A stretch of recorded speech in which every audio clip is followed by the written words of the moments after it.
But I mean, I don't know, did you guys feel that this was brutal last semester for those of you that are doing it again, the actual test one?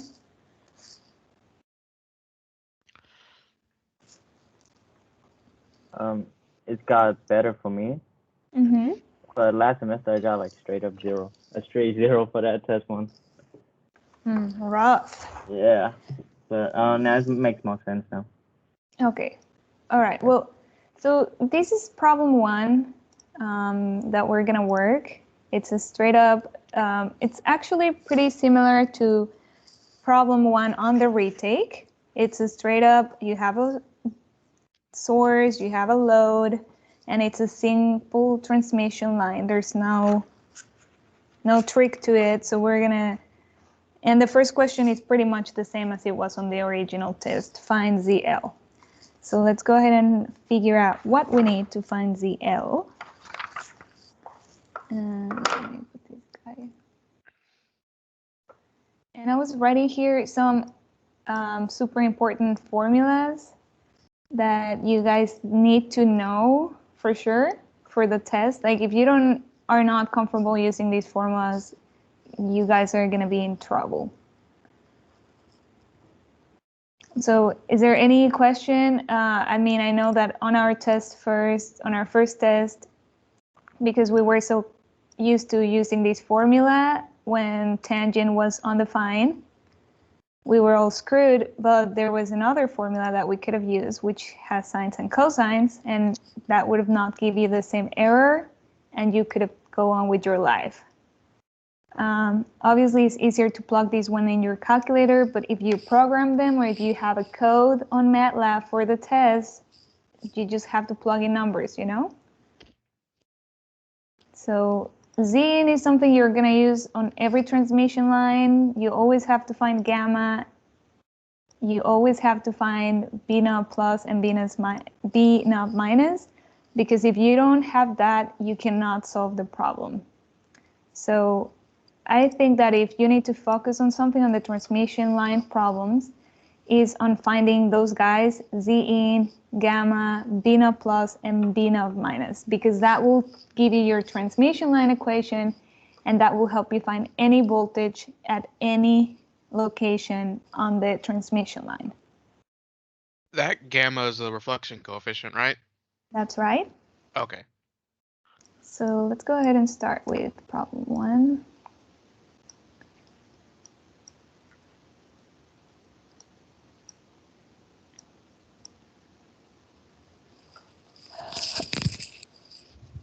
All right, so first I would recommend you to slowly read the question, because last semester there was a question that put two impedances in parallel, and I didn't read the question, and I just read that there were impedances and I put them, oh no, the impedances were in series. And I just assumed they were in parallel because I didn't read, and that took off a good amount of points. So make sure you read the question slowly, okay? Don't be like me.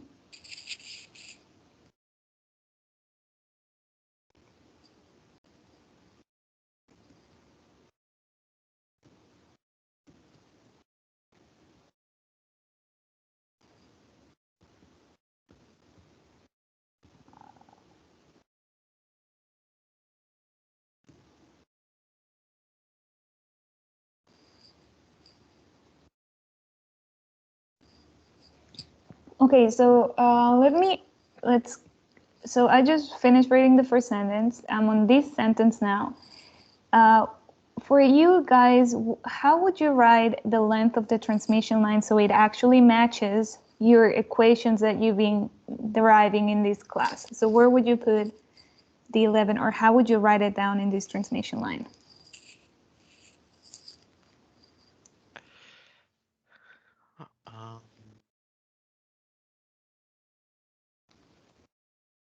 Can you repeat the question again?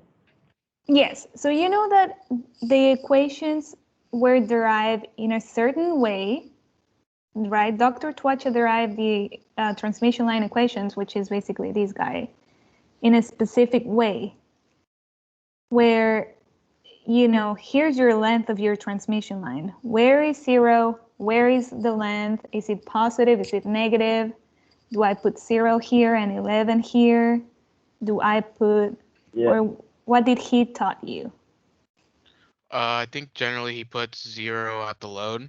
Mm-hmm. Great. So what will make this side? That's 0 minus L. Mm-hmm. Which is, based on what they gave us,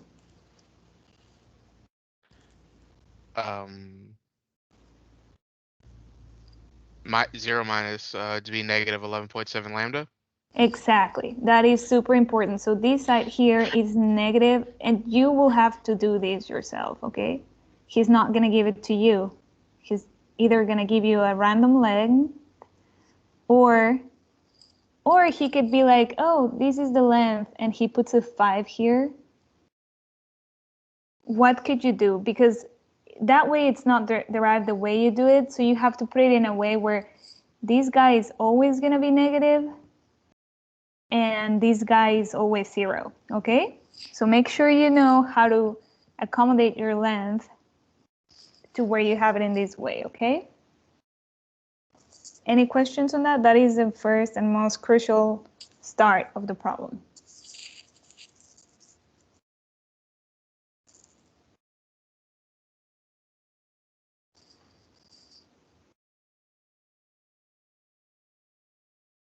No questions? I don't think so. In the second problem, you have to actually convert one, so you'll get a better look at it when Yeah. we go over that problem. Okie dokie. Okay, and then you're given this big old thing, which it super scared me, and I skipped this question as soon as I saw that, but I hope you guys are more prepared than I was. So what is that equation? What does that equation actually give you? It looks like a composition of 2 cosine functions that describe the waves. Mm-hmm. So we can get our beta from that, maybe? Yeah. What else? You can get a phasor off that. Mm-hmm. You can get the phasor from here. So this is the time bearing function, and we want to write it in phasor format, right? So if I want to write it Yes. in phasor format, which is b of y, right? Because it's not a function of time anymore, it's just a function of position, because that's the whole point of phasors. Then how would I rewrite this? For this, I don't know if you have had quizzes, but you have to use phasor transformations. And if We you, have not had any quizzes yet. okay, and if you are not familiar, let me find my phasor table that you definitely are gonna need. I'm gonna put it here. This table is straight up from your textbook. Ow. And I had it next to me on the test because it's super handy. So just by looking at it, I know my amplitude is 10, which is A. And then I have cosine omega t, and then plus beta x. But here, instead of beta x, what do I have?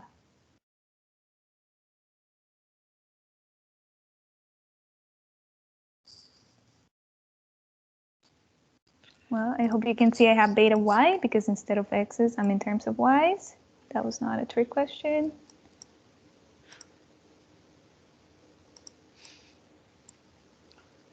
Right, so can someone give me the phasor expression of this whole thing? Let's test you on your phasors.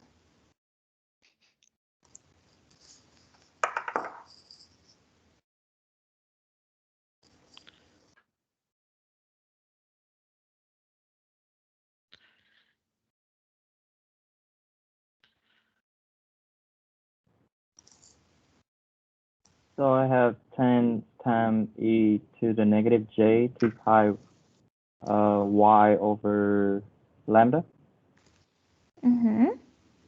plus 2 times e to j times 2 pi y over lambda minus pi over 3.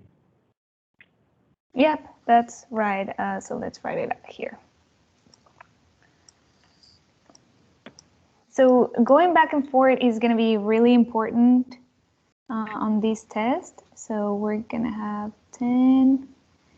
We ignore the omega t, right? That's not part of us, minus j. Instead of putting 2 pi over lambda, I'm just going to put beta, just like Easton, he wrote the thing there for you. And why? Oh, shit, why is this writing so bad?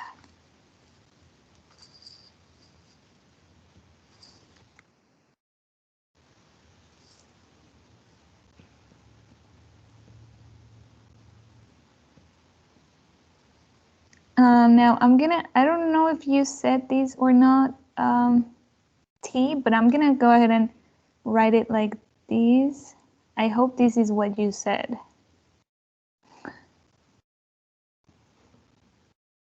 That's what I said. Oh, congratulations. Okay, so this is great because now we actually we know the voltage at any point. Okay, you guys understand that? This is the equation to find out the voltage at any point. What do I have to do? I just have to plug in here what is my position on the on the Y. Does that make sense? I mean, this is the equation you want to find. This is like your whole goal. And what he did on this question is he like did it backwards. Like he gave you a piece of the puzzle, but you still have to like unwrap it all up. Okay, that's what he does. He's gonna give you a little piece and you have to put the pieces together. Okay? Uh-huh. But basically, your goal is to come up with this equation, which is the voltage at any location. That's why there's a Y there. So whatever, if we just want to find out what's the voltage in here, right? Let's say that's half of these. So I'm just going to say it's like 5 point something. Then I just plug in here negative 5 point something. And that's going to give me the voltage at that location. Okay. All right. That's pretty cool, right? Mm-hmm. Okay, now also, does anybody know the actual equation, like without numbers, of that Dr. Twacha derived in class? Like, how does the voltage at any location in phasor look like? Like, does anybody know what this term is, or what this term is?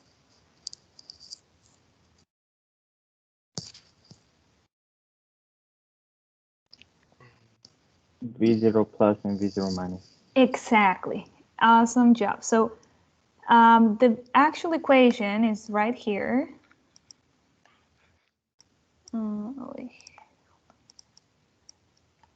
It's right here. Right, so if we compare, we can actually see what is V0 plus and what is V0 minus, and that is huge. That's a huge part of this problem. Because if we have V0 plus, V0 minus, we can easily find other shit, like this guy here. Da, da, da, da. And what, I mean, in this equation, okay, let me just go back a little bit. What is the first question asking us?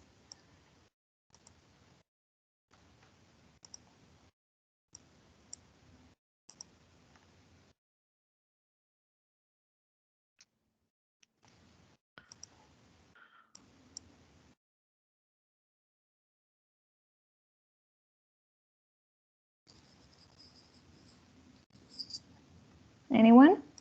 It's asking us for the load impedance. Thank you. Okay, so if we want to find the load impedance based on our equations that we could use, where do you guys see an equation that has a load impedance that we might be able to use? In the gamma equation? Exactly. So that tells me in order to use this equation, I need one equation, one unknown, right? And if my unknown is ZL, I need to find what gamma is. But guess what? I know what this is, right? So I can already solve for first part, right? So understanding these guys. So and now I want you to be very careful comparing B naught plus and B naught minus here, okay? So what is B naught plus?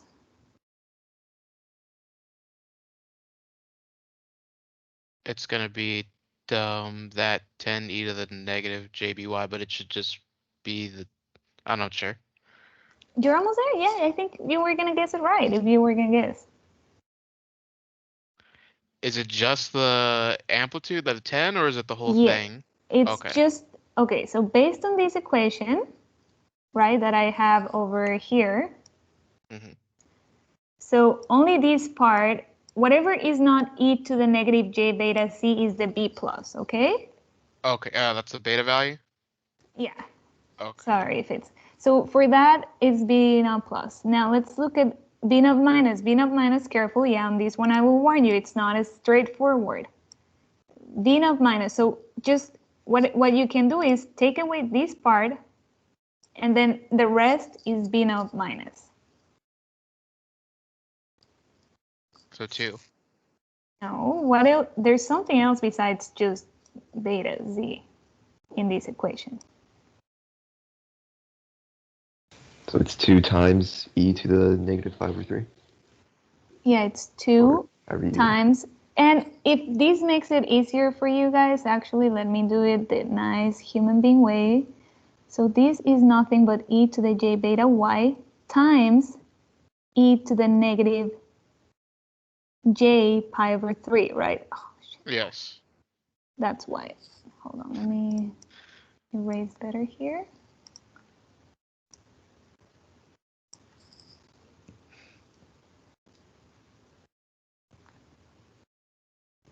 Makes sense? So all of these is b naught minus, okay? Because only this part is not b naught minus, okay? Okay. And Dr. Twacha will totally test you on something like this, because if he don't understand phasors, he's gonna be pissed at you.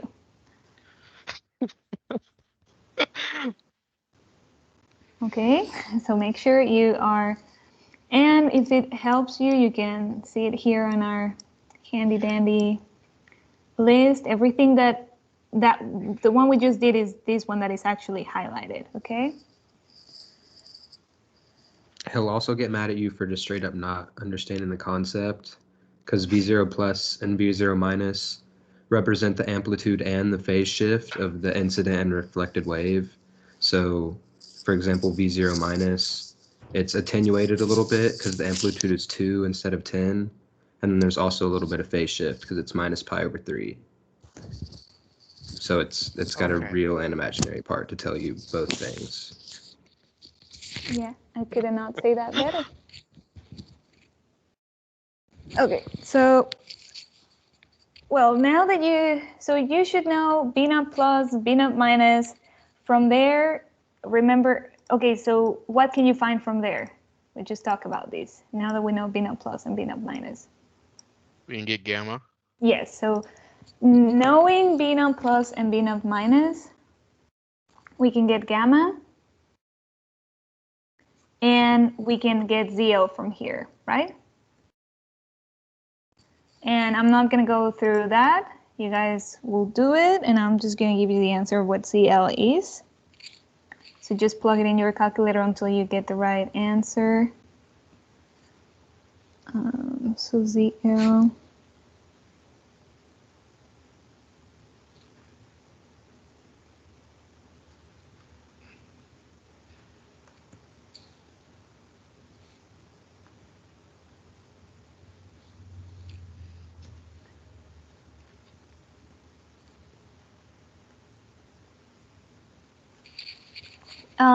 Now, does anybody know another way to actually find what ZL is?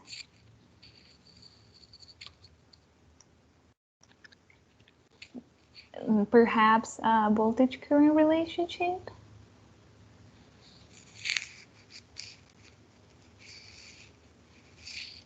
What is resistance?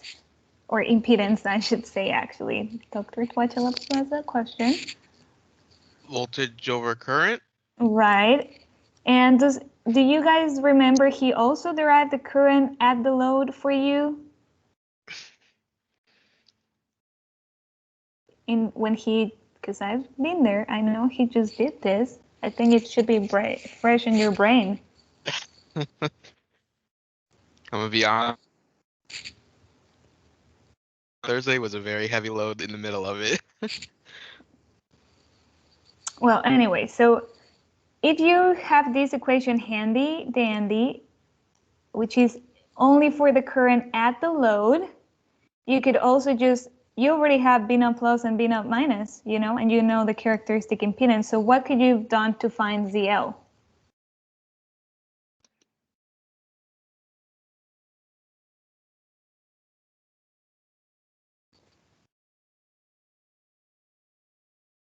What would be the expression for ZL in terms of Ohm's law? IL times VL. Almost.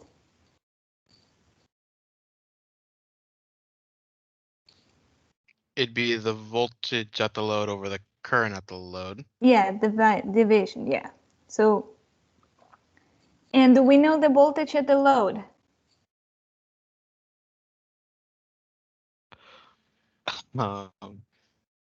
But can you find it? Where is your equation for voltage at the load? Yes, we can find it. Because I'll tell you why. Voltage at the load, what is the location? 0. Yeah, so B of 0 in that equation that Easton highlighted here, if I plug in 0 for Y, what is my final result? So let's plug in 0 there, what do I get?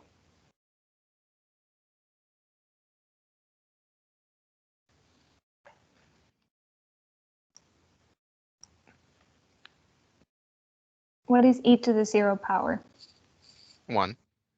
Right, so if I plug in a 0 here, all this thing goes to 1, right? So what is Yes. my first term? 10.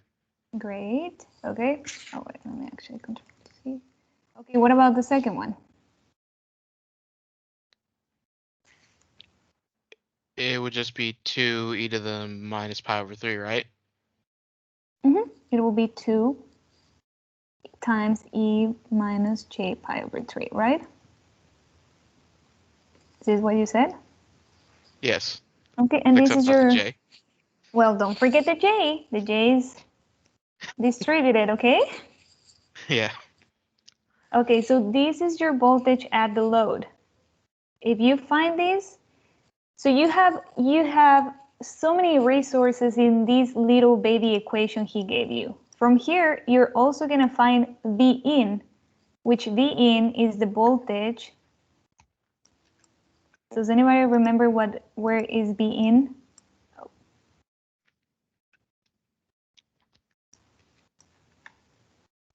It's that minus 11.7 lambda.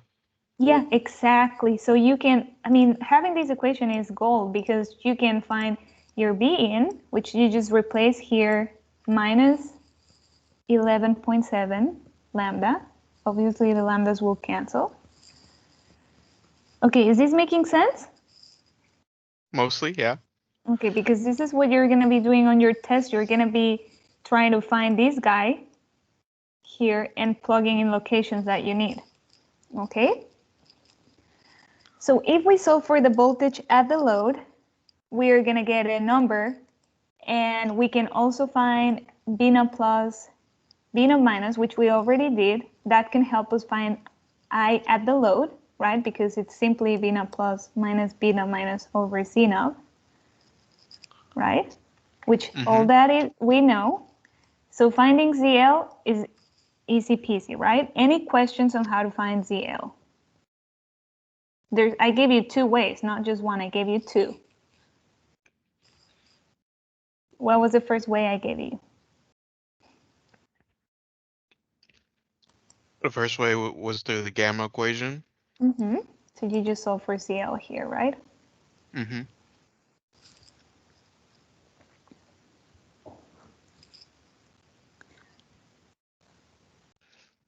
And the second way is just solving for current at the load, right? Yep. So no surprises, no I'm scared, no nothing crazy, right?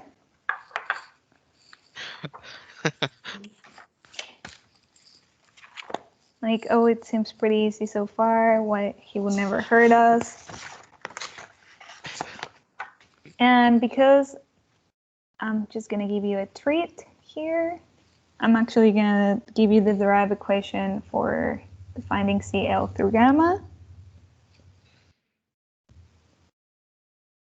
Oh, shit. If you ever need to use it, okay? But it just comes from this.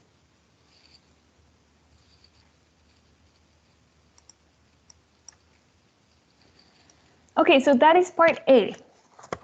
And you guys, I want you to please go through the problems yourself. And if you're not getting the same answers, just DM me on Discord or send me a message on Teams or me or Easton, and we'll see what's happening. But you should be able to just work through it. And another thing that I recommend if you haven't Inspire is store your variables as you go. Like once you finish finding these guys, store it and then put an arrow to the side and say I store it on A, because I mean, on my first test, I stored 16 variables. I'm not lying. It's going to get to that point. And it's going to get very messy, and you do not want to keep writing those numbers again. If you store them, your life is going to be a game changer. Okay? Okay, so part B. We need to find BG. And I saw Dr. Twacha deriving this equation the other day, so does anybody remember what is BGT?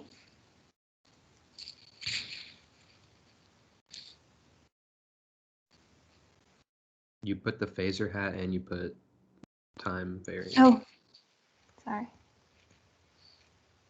Oh, I need the T, I do not need the hat. That's what we're eventually finding, but we can start with this guy first.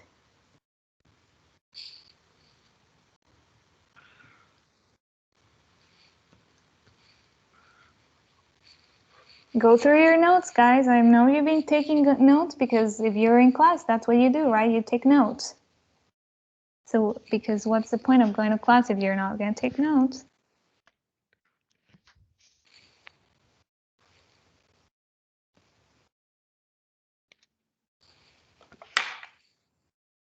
Let me see who else is here, because I'm just going to be like the Viragen and ask for a volunteer. That is not Jonas. Well, I don't have a lot of options here. I don't have a lot to work with. Well, T or Drew, it's up to you guys. Somebody has to tell me what BG is. I'm looking.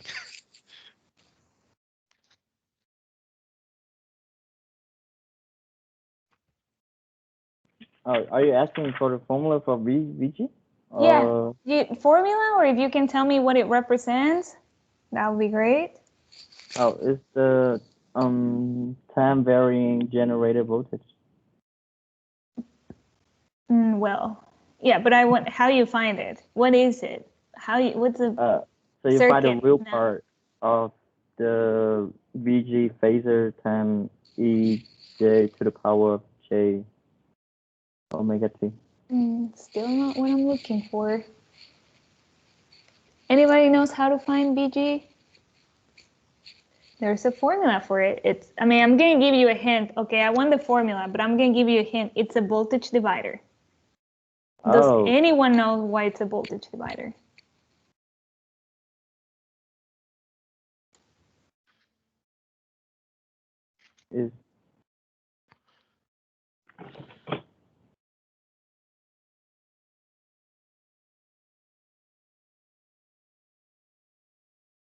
Can I say it? Yeah. It's VG times VG over Vn plus VG. I think it might be right. Okay, you want to explain why it's a voltage divider, Easton? Sure. So, Excuse me. we were just talking about how impedance is just the relationship between voltage and current. And so we already have looked at the general form for the voltage, which is, V0 plus, V0 minus. But there's also a current one, which is so that's called the wave voltage equation. There's also a wave current equation, which is just describing how both of them travel as a wave along the transmission line. But you can divide the voltage one by the current one and get the wave impedance equation. And that's just like how we were talking about. You can get the voltage at any point along the line with the voltage one. You can get the impedance at any point along the line. And so if you were to look at the impedance, which is just the relationship of voltage and current at this point. Oh wait, Monty, where are you looking on the stream? I'm Okay, looking I at see. your, I have your box and the. So if you were to look at the impedance at this point, it can kind of, it's looking at the voltage and current at that point. So I don't know if y'all are in circuits 2 right now, but y'all will learn about 2-port networks. So you can kind of model all of this stuff in this box as one network, like one. So you're just looking at the terminal characteristics, the voltage and current of the network. So that's what the impedance is. So basically this network that I put in the box is summarized by the input impedance, which you have a formula for. So, and then you can just kind of reduce it as a circuits problem here. So if you're looking for, hold on.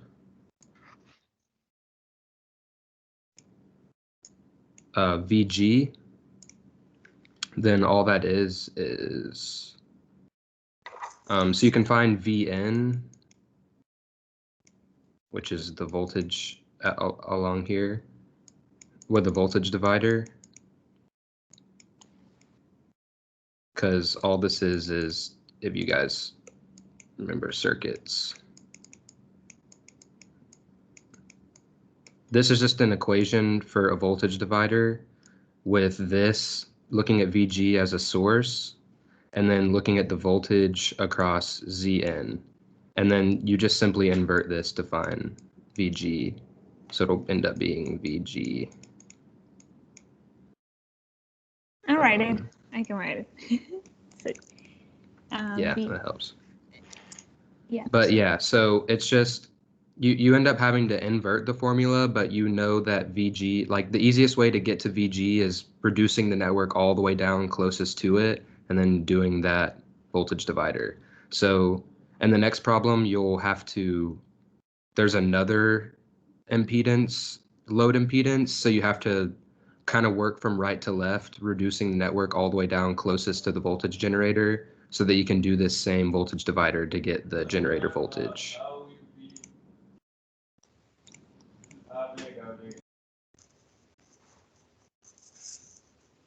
Okay, you guys have any questions on why VG is a voltage divider and how we found it?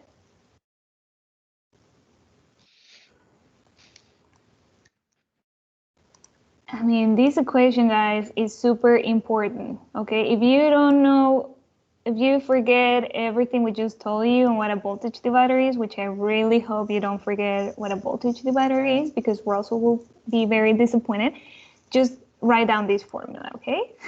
And make sure you have it handy on the test. It's super important. It's your VG, it's a voltage divider. And if you're given VG, then you have to solve for Vin, you know, because Dr. Twacha can give you any voltage he wants. He can give you the voltage at the load. He can give you voltage at the generator. Like, he's not gonna stop and give you, I mean, he can give you any voltage, and you should have the tools to solve for B naught plus, B naught minus, and gamma, okay? That is, like, I feel like your goal. All right, so based on this equation, so this is part B. We need to find this VG. So what we know what CG is, that was given to us. We don't know what Zn is, and we don't know what Vn is, okay? But how do we find Vin? And Jonas, you were telling me that earlier. I was? Yeah. Based on, remember, we have the equation right here to find the voltage at any location. So what will Vn be? Oh, it'd be at the negative 11.7 gamma. Right, so all I have to do is what? Plug that into the voltage equation. Exactly. All I have to do is plug in negative 11.7 11.7 here, okay? Be very careful here. I continuously screw these on the test like 3 times because I did not put this negative here, okay? This negative, it's independent of this one, okay? Okie dokie. So basically what this says is your location, which goes from 0 to negative. So just remember, if you're not at the load, you have to be a negative number, okay? Unless you're here, whatever you are, you will be negative, okay? So always plug in a negative here. So I don't know if you need to write it down or just you can like be intuitive and say, okay, I'm just putting y at this y position, which is negative, so I know I have to plug in a negative there. Okay, so that's gonna give you B in, okay? Then once you find B in, you also need to find C in, and you're almost done. And I feel like you should be very comfortable with C in already.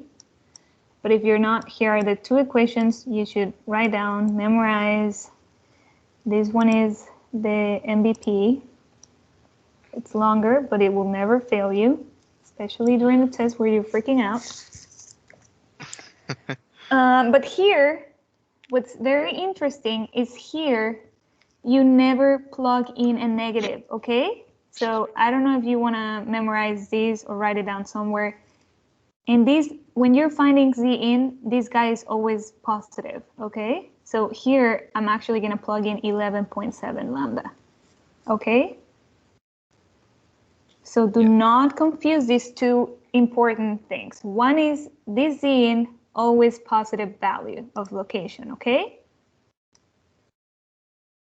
The formulas that have an L in them like that are usually already derived with the negative sign in mind, so you don't have to put it in there. But like the formula for the general wave equation of the voltage that has a Z in there, or sometimes it's a Y, those ones you do have to put the negative sign because those are general and they're not derived in terms of the orientation of the transmission line. But if it has an L in there, you usually don't have to worry. You just put positive value.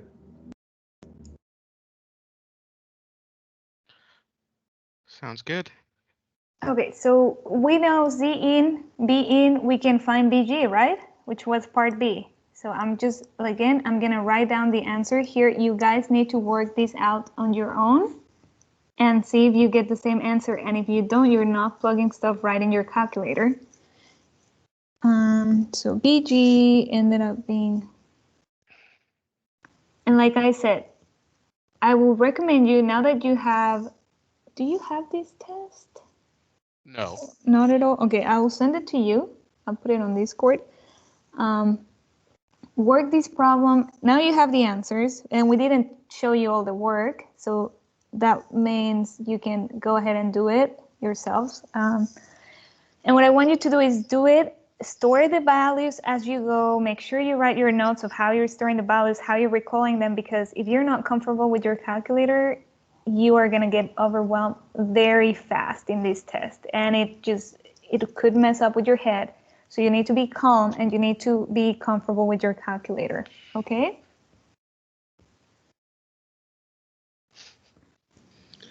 I don't know what kind of calculators you guys have. I would recommend it even if you have an Inspire, honestly, but especially if you only have a TI-89.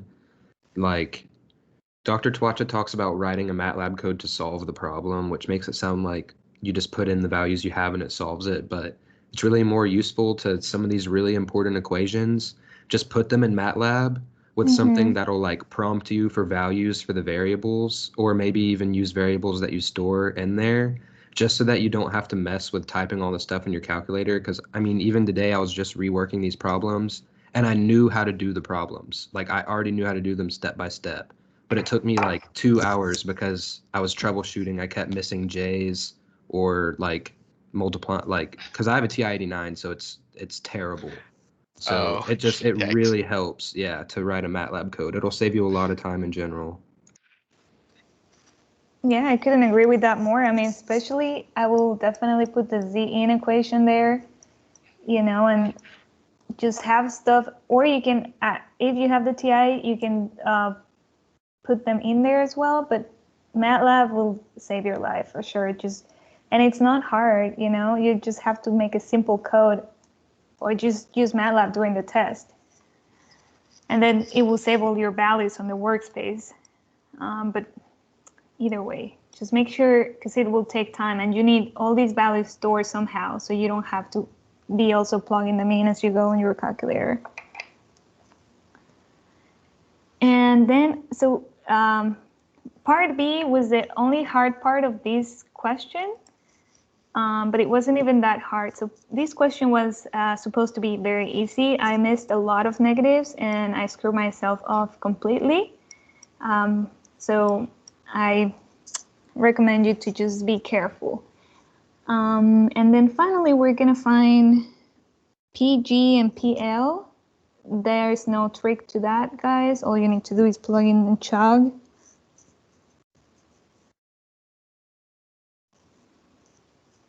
It's the only part, right, Easton, where we advise you to plug in and chug. Yeah, he does like a whole long derivation in class for the power, and then he's like, but it just happens to look like voltage multiplied by the inverse of current, and then we never talked about it again, so we just used this equation.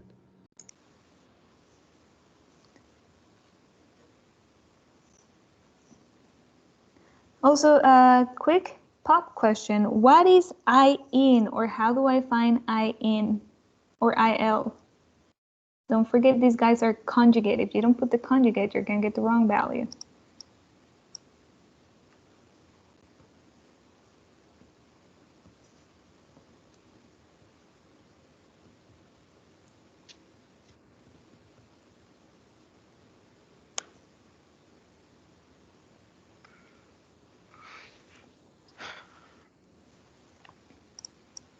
How can I find I in from what I've just found recently on the test?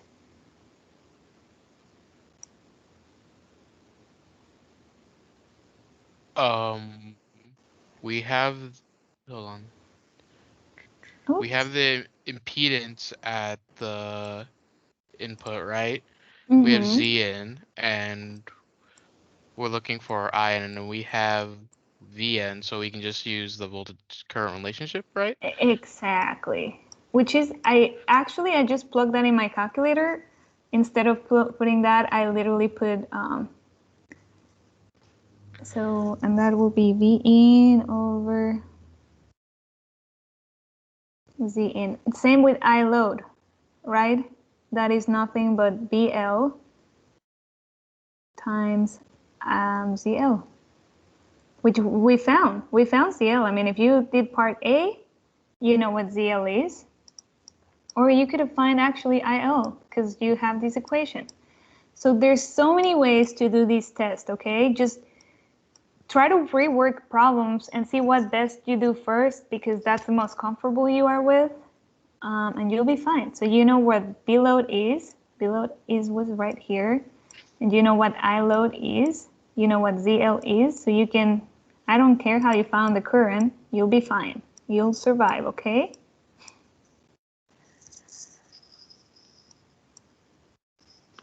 And if you have the TI, the way I plug it in my calculator is like this. I do real, and then I will put whatever variable my VG was stored in. Let's say it was stored in A, and then I do times, conjugate, and then I put my other variables. Let's just say it was B and C.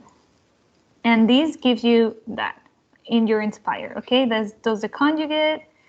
Here's your ratio of voltage impedance, and this was your other voltage.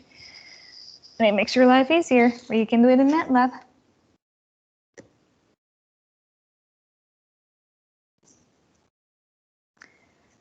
Okay, any questions on how to find any of these? So,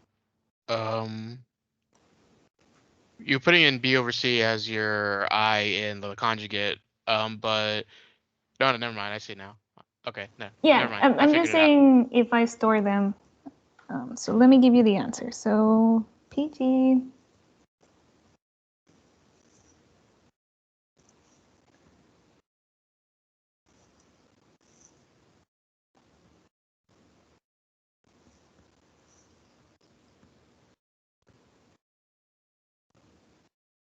Also, put your units. I guess I didn't put units anywhere, and that's mean.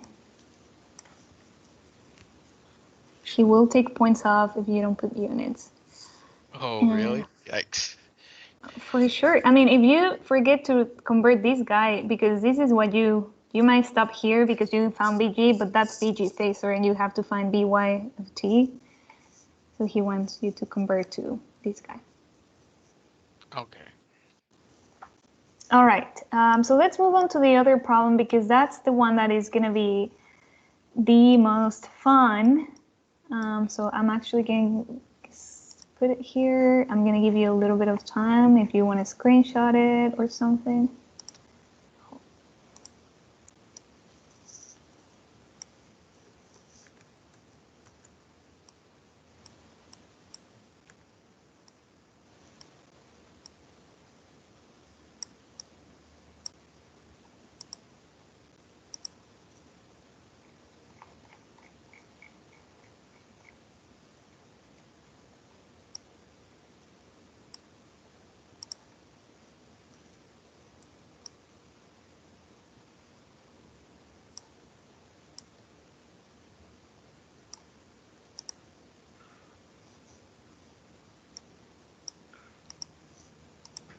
Move it over to the other side of the important formulas so that we can still just look over to them really quick.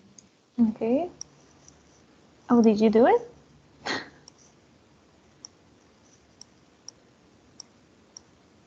Oh, you moved it? Okay. Let me delete this crap. Let me bring these guys.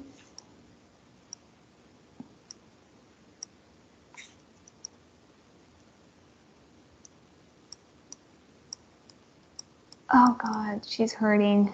She's hurting because of this. Easton, you're gonna have to move it. I can.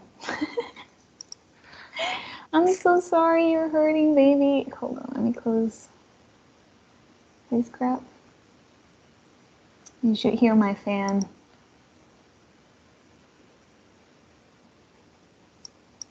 Okay, there we go. All right.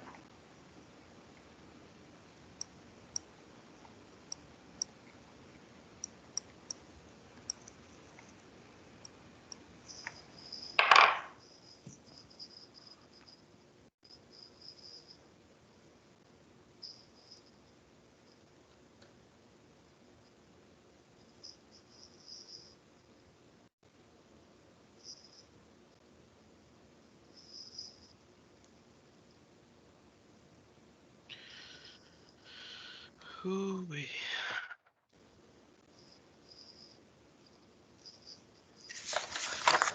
Okay, so basically what this problem actually represents is two transmission lines in one problem. You have what I'm gonna call little t, little, how do you spell little? Prefer little. No, little scooter and big T.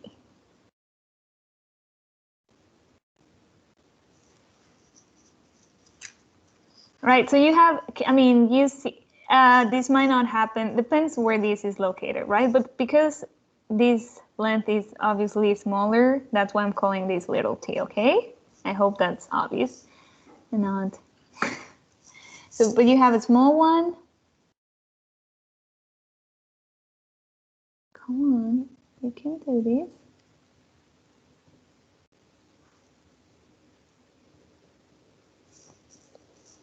Okay, everybody kind of sees this. And I know you haven't learned impedance matching. That is not a problem. You should be able to work this problem because it's just two transmission lines stuck together. Okay. Uh-huh. Okay, so first things first, I'm going to start writing out the givens. You guys please go ahead and read the problem very carefully while I write this.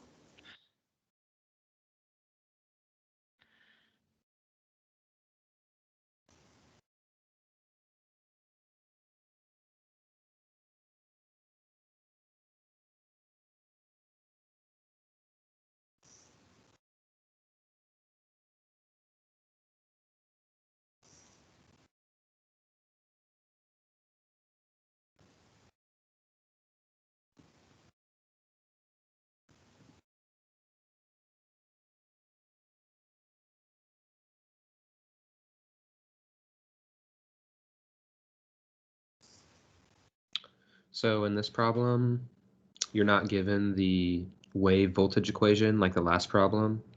And you can get V0 plus and V0 minus, but you can't get beta. So you won't be able to get the wave voltage equation and just plug in how we did on the last problem to get the voltages at different locations. So you just kind of have to think about how the other voltages relate to each other, kind of like on the voltage divider on the last problem, and use the voltages you're given to find the voltages you need.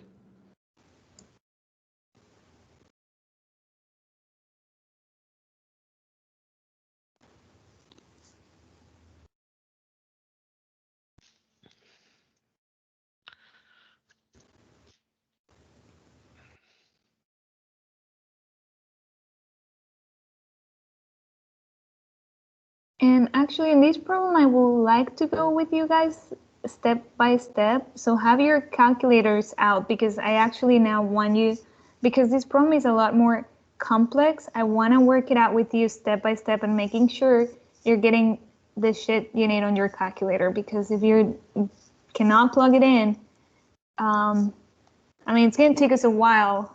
We might just do the first part, the first half, depending on how we're running on time. But if we can, I would like to start doing so. Take notes, bring your calculator, and be ready. Let me. I mean, basically, after you do the first part, the rest of the problem is Yeah. basically done. That's why it's worth so much.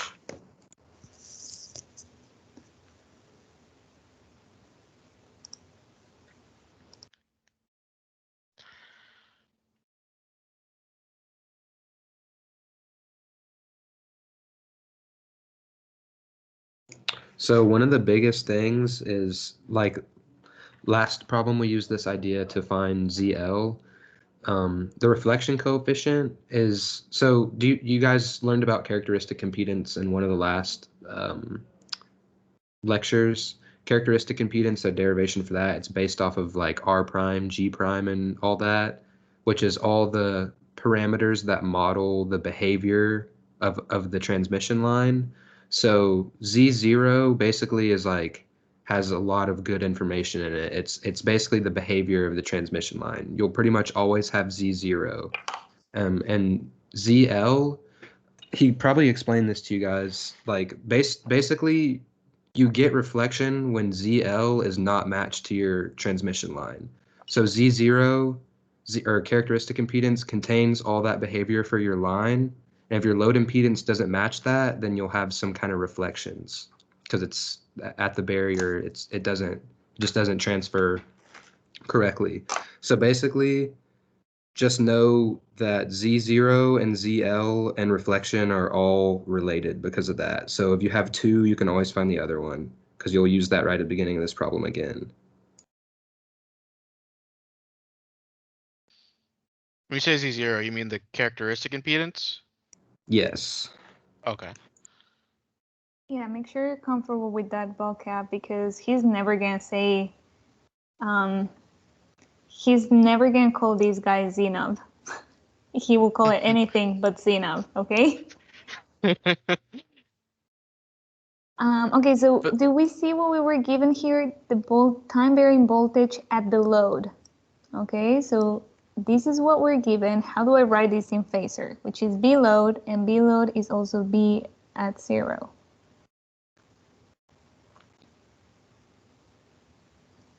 If you need a phasor refreshment, let me go.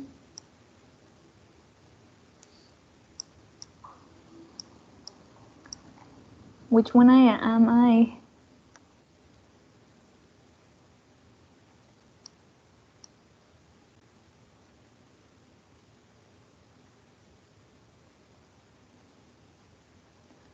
Let me ask a volunteer. I don't want to call out names, but it's so tempting. I know the A thing is the 7 like amplitude, whatever, and like I don't see anything for the beta X, but I think it's just the A cosine WT plus phi naught, right? Okay, so if we compare, so this is the time varying, and here, thank you, Mark, for volunteer, and this is the phasor here, right? Oh, shit, I'm too far. So if we compare, we have this, which is which one on the list? The first one. Yeah, the first one. So in phasor, that's just A, which you're right. It's just the amplitude. So in this case, what will be the phasor representation?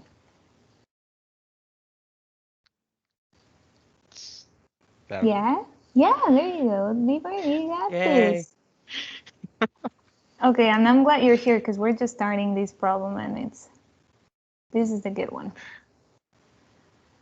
Okay, so that's what Dr. Twache is definitely going to do. He's going to give you time bearing most likely, and you have to put it in phasor first, okay? Look at this.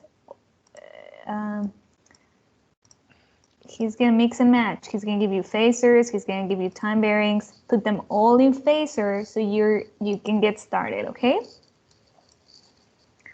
So now we have our givens.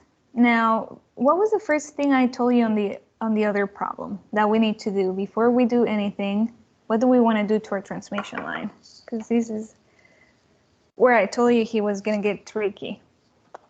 Establish our like where our x0 and stuff is. Exactly. So I'm just going to cross his line, which I do not like, bad, and I'm going to make mine because I am not going to accept that because that's not what we learned to derive, right? But now I have to establish my length, okay? And that's the first thing you need to do. Establish your own, what is it called? Why can I never think of words? Axis? Question? Yeah, guess. Anyway, so what would it look for us? Where do I put the 0? At the ZL. Perfect. So what will be xm on our case? So this guy's 0. What is the distance from here to here?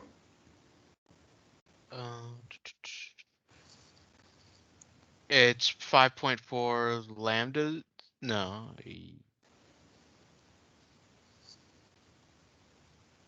I actually think it will be better if we look at his axis,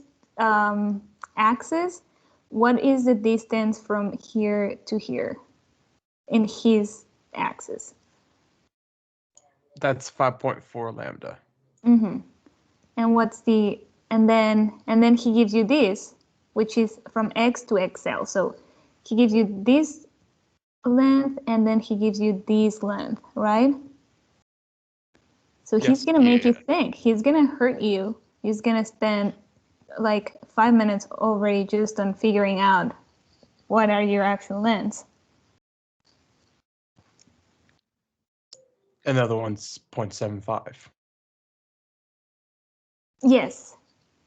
So this guy, if we do just a little bit of algebra, right, we will figure out this is 0.75. Any questions on why this is 0.75? I hope not. I really hope not. But how am I going to write it? Am I going to write 0.75 or what is the whole purpose of this?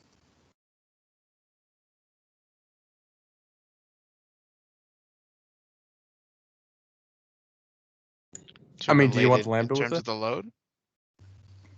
So somebody told me this distance a second ago, right? Somebody said 0.75 lambda. So we write it as negative at xn? Yes, negative. That's what I was looking for because we want this derivation that we learn in class. The sole purpose of this derivation is that going in this direction, I am negative, right? So first thing I'm going to do is figure out what this guy is going to be, which I already know is just 6.15 minus 5.4, which is 0.75 lambda, right? So what will the point here be? That one should be the easy one. That's the negative 6.15 lambda. Yeah, good job. And then this is a step ahead. If you remember to do it right now, it will save you a lot of time in the test. And you will understand why we're doing this right now. You may not understand right as now, but later it will come in why. But I want to know the distance from here to here,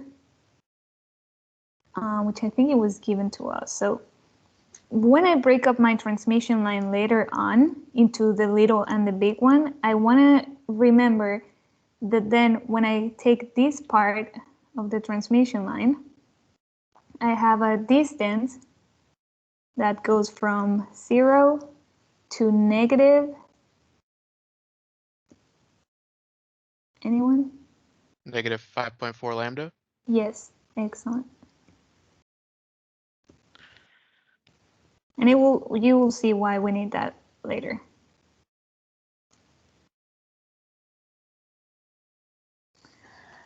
Okay, so we establish our convention. That's the word I was looking for. So okay, convention. Okay, now, sorry. Now that we established this convention, I actually wrote for you my 3-step approach for solving a problem like this. So take a screenshot of this and then write it later on your notes. This is gonna make sense in a little bit, but if you follow these steps, you will be fine. In solving these problems, you just need to be very careful. It's gonna get overwhelmed because you're gonna have so many variables. But if you keep everything organized, you should be able to succeed. So, so we need many things to begin this problem, because let's just look at part A. Determine the voltage at the generator, right? To find the voltage at the generator, I need to break this transmission line into the big one, okay? But to be able to break this transmission line into the big one, I need to find out what the impedance is here. And the impedance here is a combination of Z in, looking into the little transmission line, and these and Z load, which is what I have on my first point, on my first step. First step is find Z in prime, which uses Z nub, which Z nub is the same the whole problem, so you don't really have to stress about that.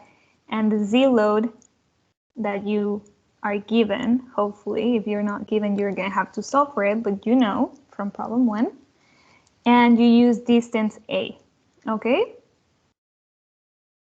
So basically what we're doing is taking these two transmission lines and we're gonna collapse. Basically we're combining impedances like we did back in circuits 1, right? So we're just combining those impedances in parallel, okay? So the first step is collapse this part to have an impedance in parallel, okay? And then from that, we can analyze this transmission line and find VG. But doing so is going to require a lot of steps, okay? But the whole purpose, the big picture is I want to take these, combine the impedances, and then analyze just one transmission line, okay? Okie doke. Anyone scared yet? Hopefully not. It shouldn't be scary. It's just 2 transmission lines. Yeah, it's kind of like, it's just the same thing we did on the last problem to find the generator voltage, where you're modeling the behavior of the line, kind of like a circuit element, so that then you can just use your circuit laws that you're familiar with to reduce the network. So you're just modeling that first little segment as one component, like an impedance, and then combining it in parallel. And then you do the same thing for getting even closer to VG. You model the other segment as a component and reduce it. So you'll end up finding VG the same way as the last problem.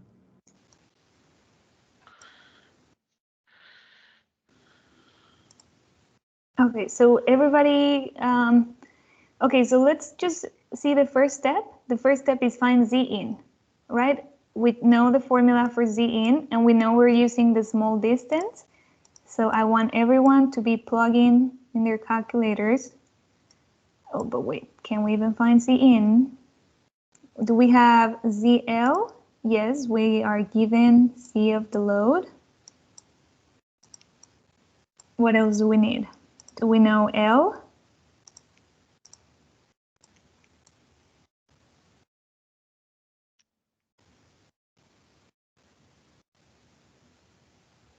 Don't make me get a volunteer.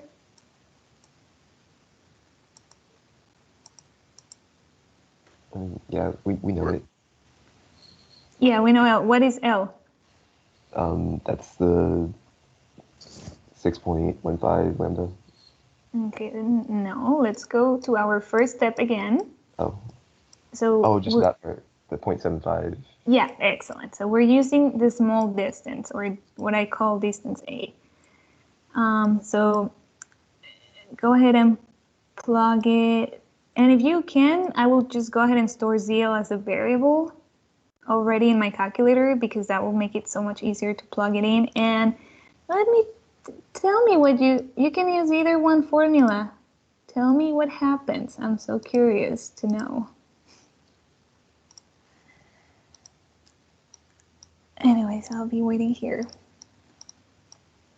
You should have everything you need to find Z in.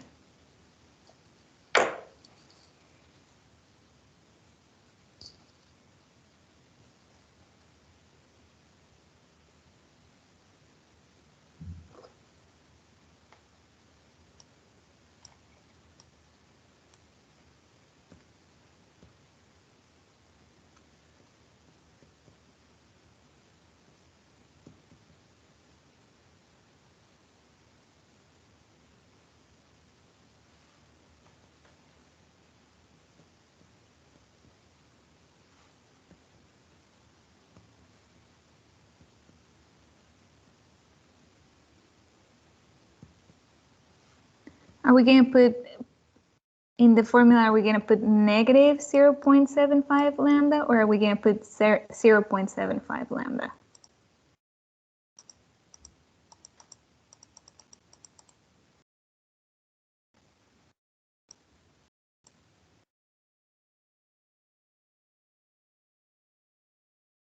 Well, you made it negative, so I'd imagine negative, or is there something beyond that? Oh, good, Mark. I think you were not here for the first problem, but we were talking that for the Z in formula, your distance is always positive, okay? But for your B naught plus, for this formula, for all these formulas here, or how Easton likes to say it, when you see an L, just plug in the positive value. But for all these formulas here, it must be negative, right? When it asks you for location. Yeah, when you see L, you can assume that formula was derived by them plugging in negative L and then solving for, because the input impedance is just, it's the basic form for impedance, but they're solving for it at the length. So it's just, they plugged in negative L and that's the equation. So it already considers the negative. But the ones that have the Z, or if it has a Y, that's a general form. It's just any location on the transmission line. Yeah, and I don't know if, I mean, it might just be me, but I feel like the only time where I see an L is just in the ZN formula. I don't remember seeing it anywhere else. But just know all these guys require the negative. Okay, make a note. Okay. So all the phasor ones for like the I, the G, the R, so that, and this V, like that wants to take the negative L. Yeah, you put in negative, whatever you do, because unless you're at the load, which is 0, but anything else will be a negative number. Is there a reason for that, like with the circuit wise, or is it just like the way we have set for formulas? It's the way that Dr. Twacha derived the equations. He derived it with this convention in mind, right? That this load was 0 and everything to the left of the load was negative L. So the locations, every time you see something like this, like be at a location, it will be a negative value because you're going to the left. Okay, thank you. You're welcome. But Zine, always put a positive. I feel like Zine is the only time where you use a positive, but I could be wrong. And isn't there like a beta value? Like there's several different like ways with it. Isn't the lambda one like 2 pi over lambda or something like that? Yeah, let me write it I don't here. have my notes with me at the moment. And I mean, pro tip, beta equals 2 pi over lambda. So if he gives you a number with lambda, those lambdas are always going to cancel. So if that's the case, I just put straight up 2 pi times the location. Okay? That might save your life. But beta is 2 pi over lambda.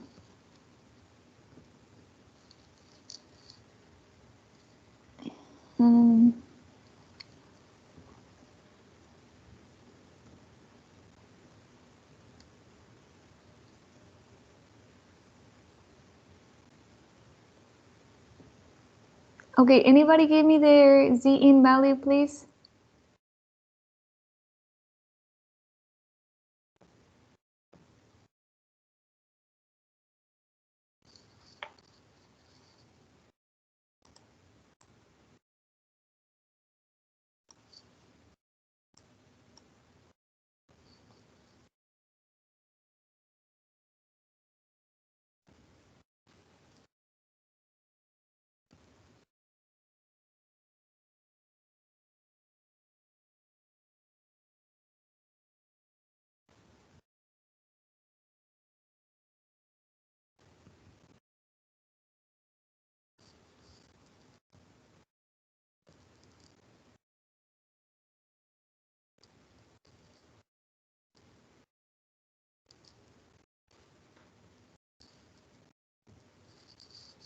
When I'm doing it in radian, it's giving me undefined. Is there something in the settings? Because I've done it before, but right now it's not giving me anything but undefined.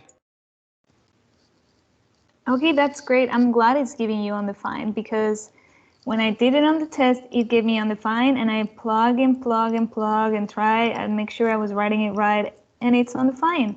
And the reason why it's undefined is because tangent, it's undefined at that specific location.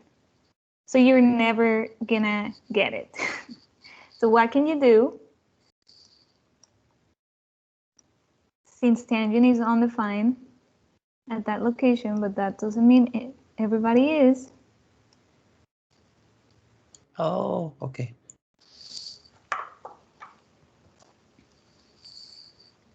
That's why we have two formulas for Z in. Everybody used the tangent one because it was so much easier, but until we got to that test.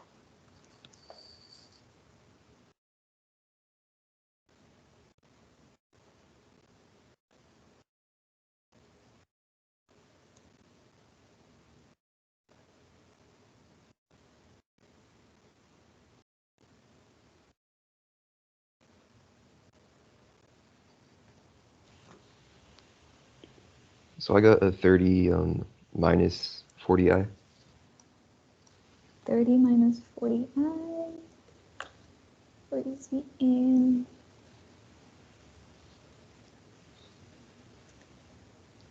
Let me see what it is on polar. Oh yeah, 30 minus 40i, you're right. So that is Z in.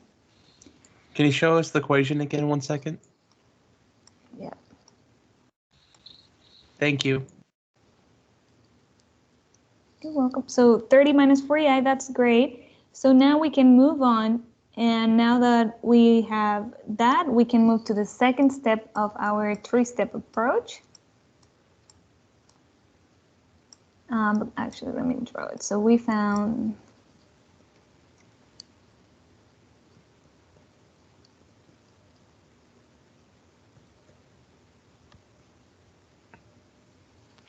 so all these impedance here on the little transmission line can be what these points see is this.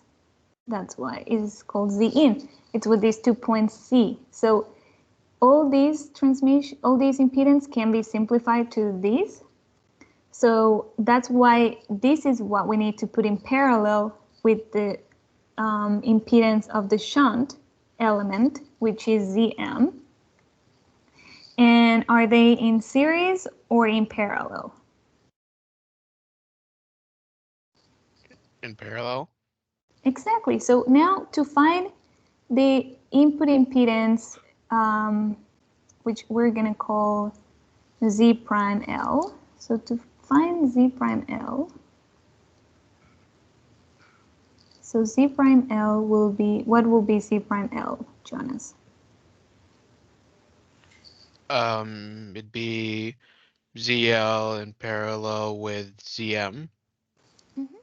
So Z prime L will be Z in parallel with ZM. Is that what you said? Yes. Okay, good. So that's actually our two-step, our step number 2. Find Z prime L, which is our new Z prime load, which is our shunt element in parallel with Z in. Which that was Z in. I guess I'm calling it prime. Let me just, do I want everything on that side to be prime or not prime? I guess I'll put, anyway, so store these values in your calculators and now go ahead and do the parallel combination and let me know what you get and what the value of ZM is up here.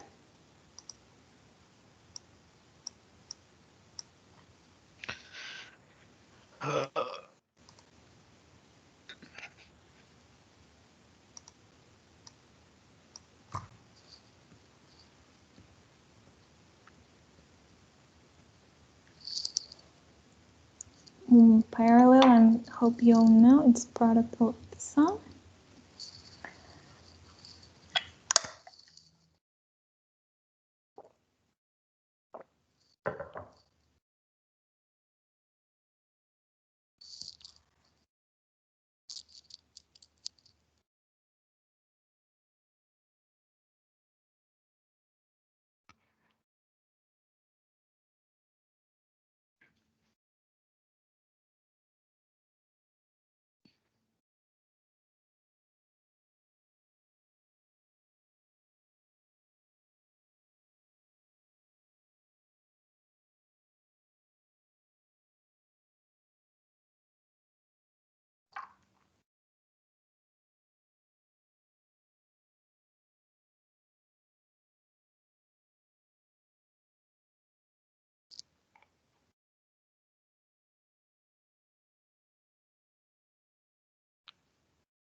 You guys almost found the parallel combination? Yes. Okay, what was it? I got 53.33 plus 40J. Okay, that's correct. Can you go over it, how to get that real quick? I'm kind of not sure. I don't think I did it right because I don't think I'd converted it right or something, or I don't know. Okay, so we need, so you just need to plug it in your calculator. I hope you store this value already. Just store it as a variable. You have the TI, right, Mark? I do, but I don't know how to store a variable. Like I did like the equal thing, it doesn't store it. Okay, so write 30 plus J40 and then control and then store because the store is the highlighted. So you have to control and then press the var button. And then type in any character you want. I just do A. Okay. Does that work? Yeah. Okay, once you store that, then you want to, and then this guy is 40 e to the j pi over 2 ZM, so just write out 40 times e to the j pi over 2 times a, and then over the sum, 40 e to the j pi over 2 plus.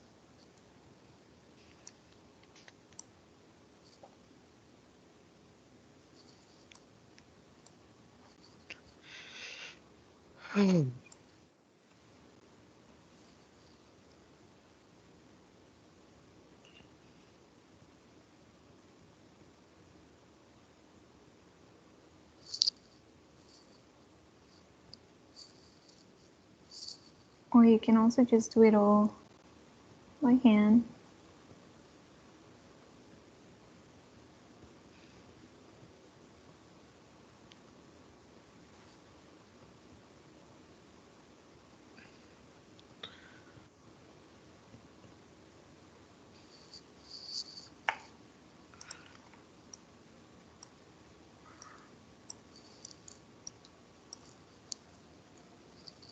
Okay, Mark, let me know if you don't get it, but we're gonna move to here now. So everybody can see that after I found that ZL, I can cut my transmission line in like two separate ones, the little and the big.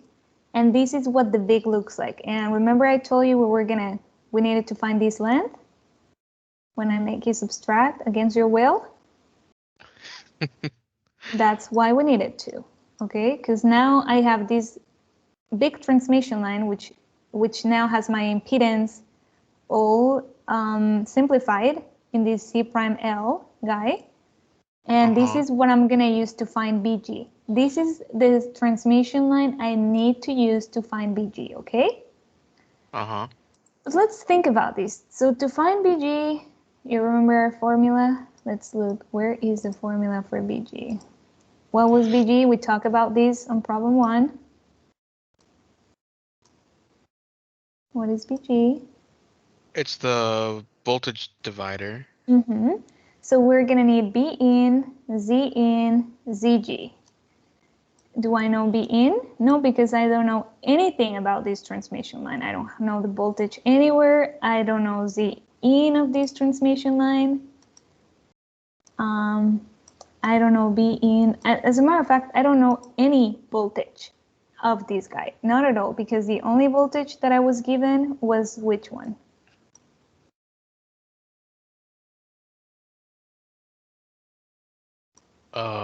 We were given the voltage at the load. Right, which is the voltage of my little transmission line. So the first thing I need to figure out is if I cut this into the two transmission lines, and this is the little one up here. Also, let me make sure we finish our 3-step program here. Oh, well, the third part was gonna be finding Z in.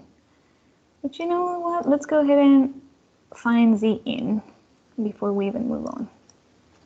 Also, my ZL prime thingy was like 6.5 plus 22J. So it was way off. I don't know why. Well, I wrote here what you could type in literally. Make sure you're in radians. Yeah, I'm in radians. Make sure you're putting your J. Make sure you put parentheses around this guy.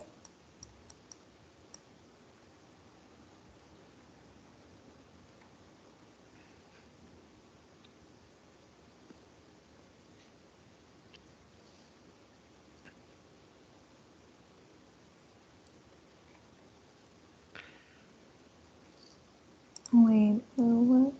Yeah, same thing. I have the 6.57 plus 22J.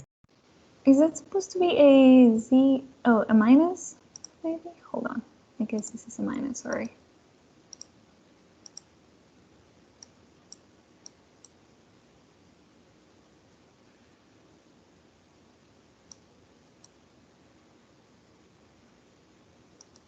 Yeah, if it's minus, it's 53.3 plus 40J.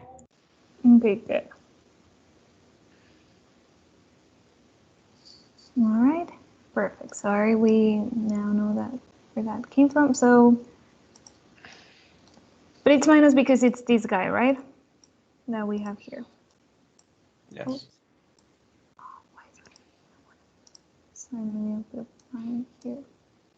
Okay, so let's go ahead and find Z in. You guys have the formula. You can use either Z in you like, but let's look at the three-step approach. We find Z in of the big transmission line. This is now big, and my distance is now D, okay? So, and what does it say here? I'm using C now, which remains the same, and now C prime L, okay, which is what we just found.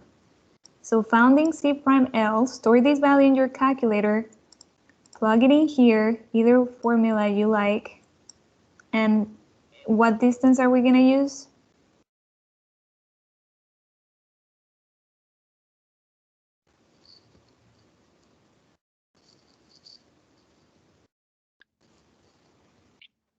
Use the 5.4. Yeah, 5.4, and it has to be positive because it's Z in, okay?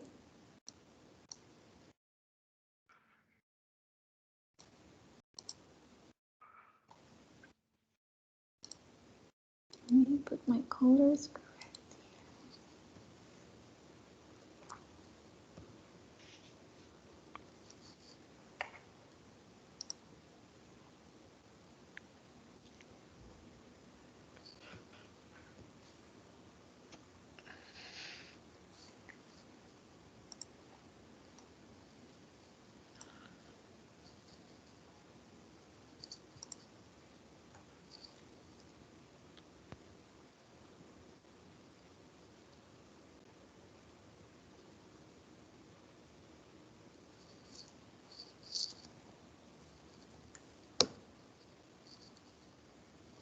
Since your L is not 0.75, your tangent won't be an undefined. Pro tip if you want to use the tangent formula, but if you just want to be safe for the rest of your life and use cosine, go for it.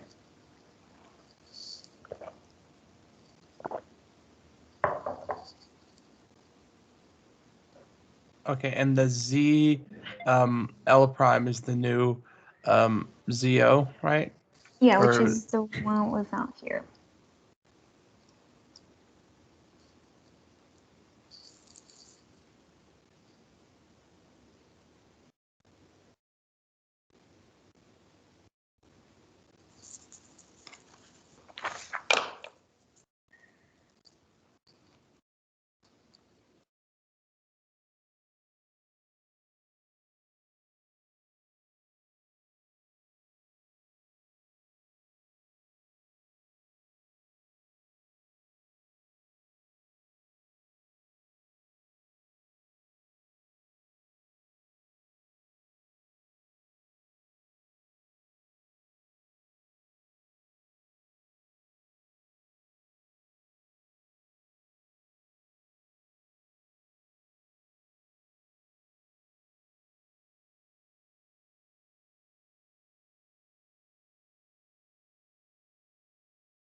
Let me know when you guys find it, please. Whoever finds it first gets a Girl Scout cookie. Got variety over here.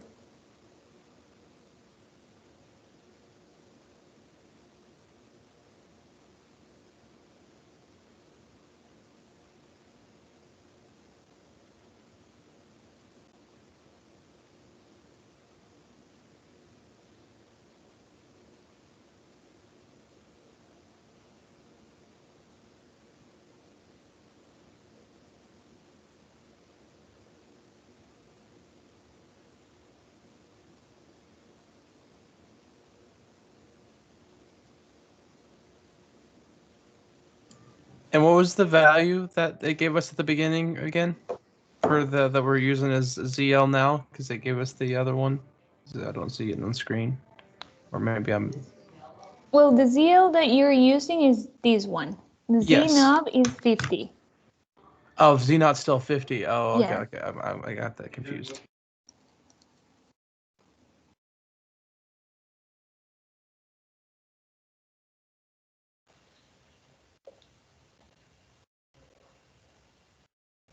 So I got 26.278 plus 15.202 I. 26. Yeah, that's what I got. Same here. Okay, perfect. And I'll give me in polar. Make sure you can convert on your calculator in polar. If you have your TI, you do control, and then on the book, I mean, no control, just press the book, sorry, and then P, and then you can find polar.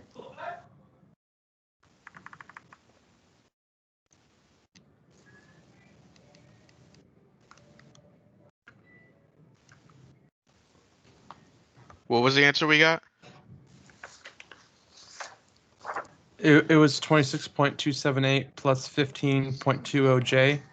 And polar for me, it gave me e to the power of 0.52J times 30.35.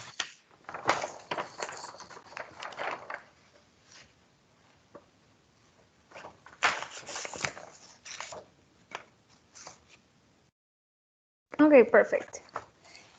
That's it. You're doing good, guys. Oops.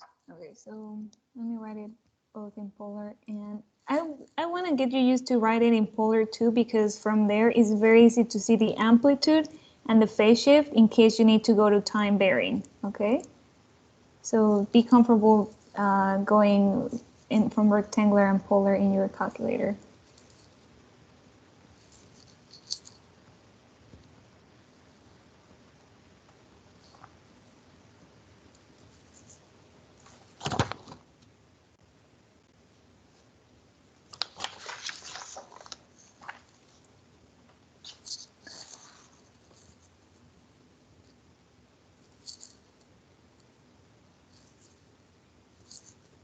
Okay.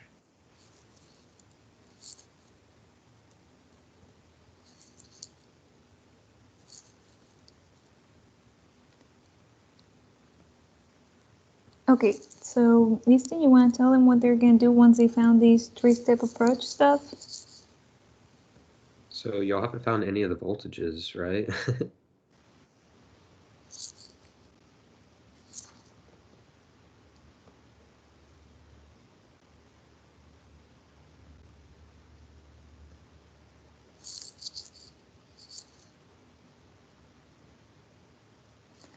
What is the only voltage we know, guys?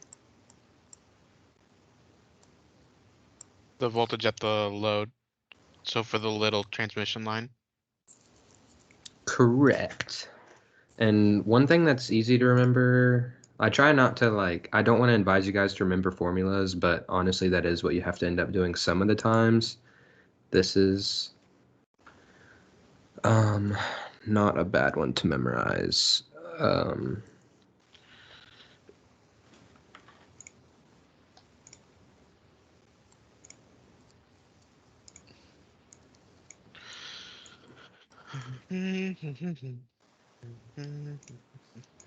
Okay, I was trying to see where you were looking. Wherever you are, I'll find it. I'll find it.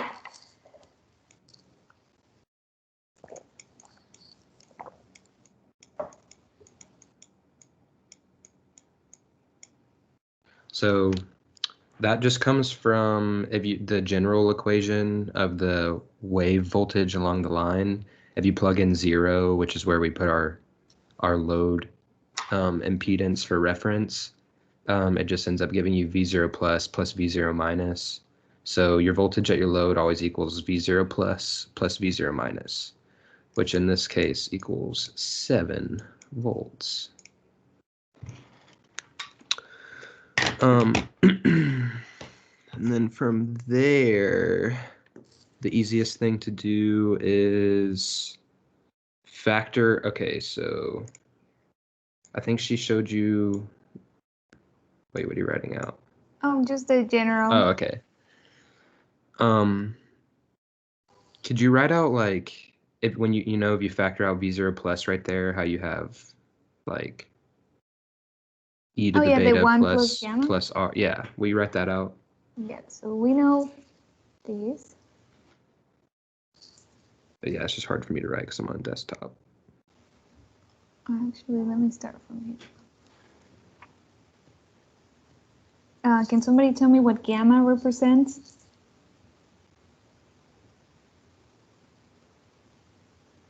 The reflection coefficient. Mm-hmm. Yeah, so it's the ratio, and this is kind of what I was talking about earlier.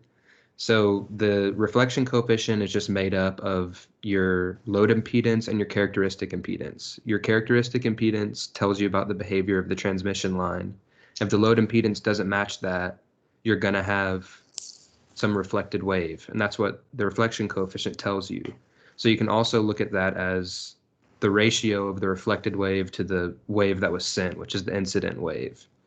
So that's V0 minus and V0 plus. So that kind of comes in handy since V0 plus and V0 minus are kind of used as like coefficients in these general forms. So like right here where I wrote V0 plus V0 minus, it's really just V0 plus and then 1 plus gamma. Yeah, so you don't know that takes it from having one unknown, V0 plus and V0 minus, to just having V0 plus unknown. And V0 plus is also really helpful for finding other voltages on the transmission line. So you already have this because you have the load impedance and characteristic impedance. And you have that VL equals 7 volts. So now you can get V0 plus. And so just kind of like right here where I factored out V0 plus, you can also factor it out on this equation. And so you can get gamma in there and you don't have to worry about V0 minus. And that's actually what you're going to use to employ your V0 plus and find the next voltage you need down the transmission line. So we're given the voltage at the load on the far right, but using this equation right here in V0 plus, we're going to find the voltage at the next load over to the left, so at XM.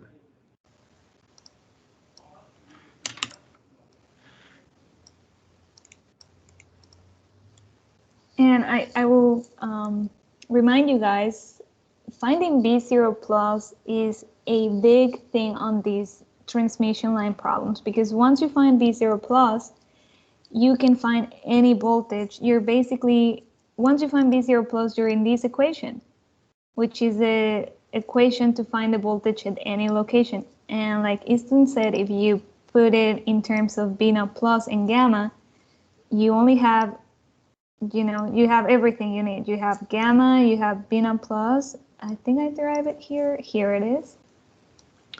He's going to give you the characteristic impedance every time. And if he doesn't give you the load impedance, it'll probably be one of the first things he's asking you to solve for. Like you'll pretty much like characteristic impedance, load impedance, and reflection coefficient are pretty much three of the things that you're always going to be working it with and trying to figure out how to use them to get other stuff.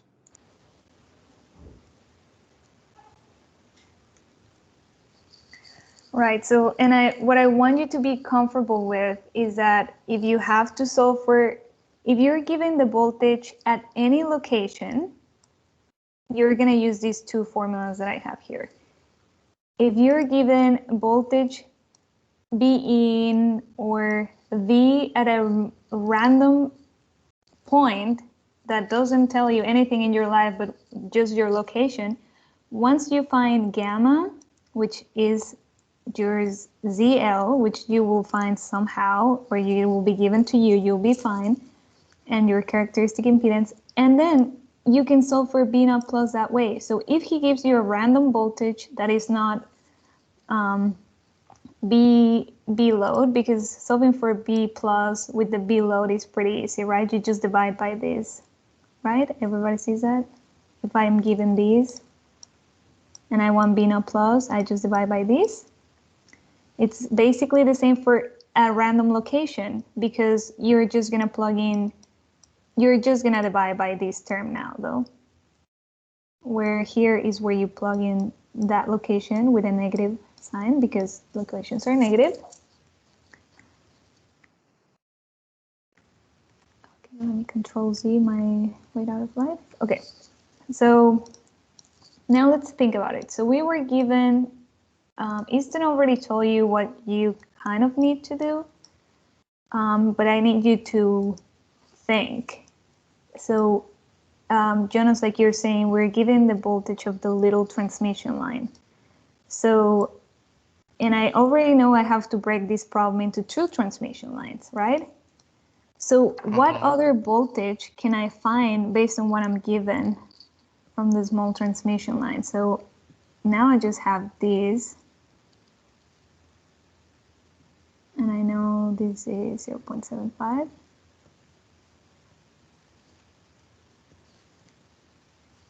So I know the voltage here. I know the impedance here. So basically that tells me the current. But first I need to get to this point first, right? I'm going to call these the little source, even though there's nothing there, but there's a voltage at this point, right? Because we're transmission line, and transmission lines have a different voltage at each location. So if I find this voltage here, which if you look at this transmission line as just one transmission line, this is the generator, right? This is what we call the generator, and it's a negative L, right? But if we then look at the other transmission line, once we found that voltage, what voltage would that be of the big transmission line?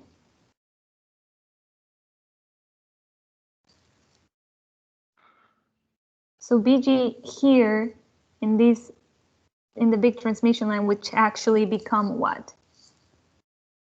It's the voltage that ZM sees. Yeah, but once I cut out these, then it becomes, there's a word I wanted to say.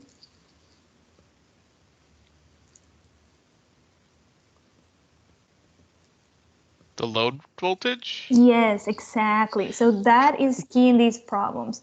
So what is so important about this problem is to understand that this voltage here is the source voltage for the little guy, but it's your load voltage for the big guy, okay? So once you split it, you have to think of these voltages as 2 things, okay? I'm proud of you, though. You're gonna earn a lot of Girl Scout cookies today.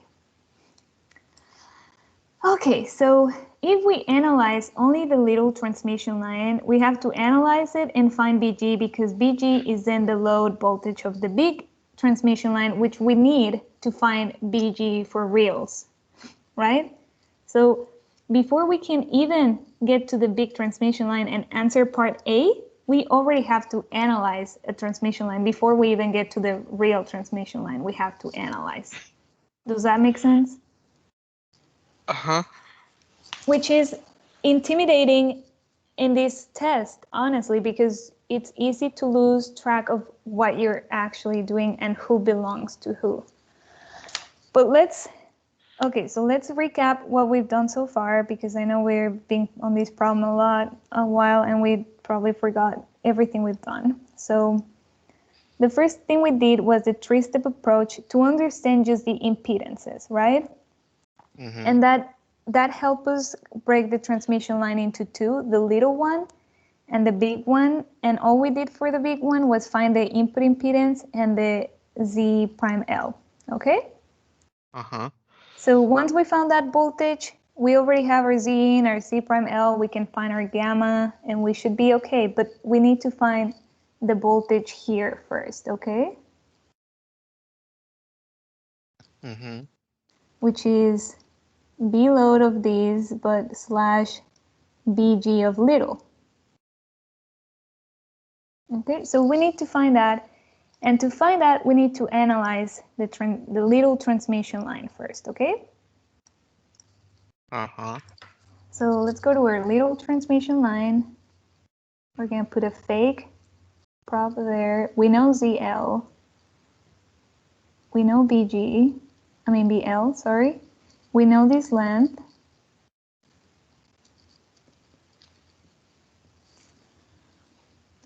Lambda. Do we have a ZG here? The answer is no, because there's nothing there, right? It's just a short there.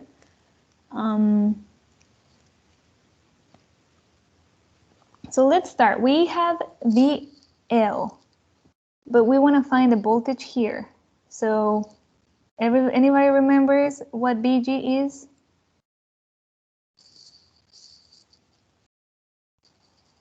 We can call this VG prime. It's that voltage divider again, right? Right, so that formula is B in times, and you should just memorize this formula. I mean, well, I would love for you to understand where it comes from, but it's just so used that if you just have it written down and know when you have to use it, it will save your life. Okay, so let's simplify this formula a little bit because like I said before, we don't have CG. So if this guy goes to 0, then I have B in times Z in over Z in. And something magical is happening here. So what is VG?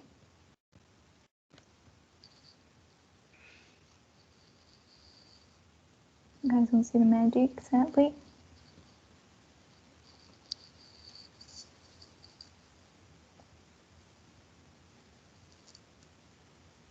What is VG equal to? It's equal to Vn. Yeah, and we're actually just going to call it VG prime, right? Because this is for the little transmission line. Okay, so all I need to do is find V in because V in is VG prime, which will then be my load for my big transmission line, which is my goal, right? Come back here. This is what I want to accomplish. So if we just find this B in, we're golden, okay? So how do we find B in? What is the equation for B in? It's the voltage we see over here.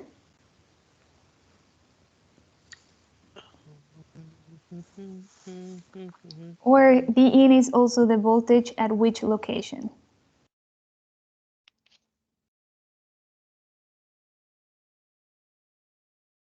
It'd be the voltage. Are we looking at the little transmission line? Because then it'd be at minus 0.75 lambda. Yeah. Okay. Why would we not be looking at the little transmission line? Though that's my question. Is it clear why we're looking at it? Because we're using just the little transmission line. I want to make that very clear.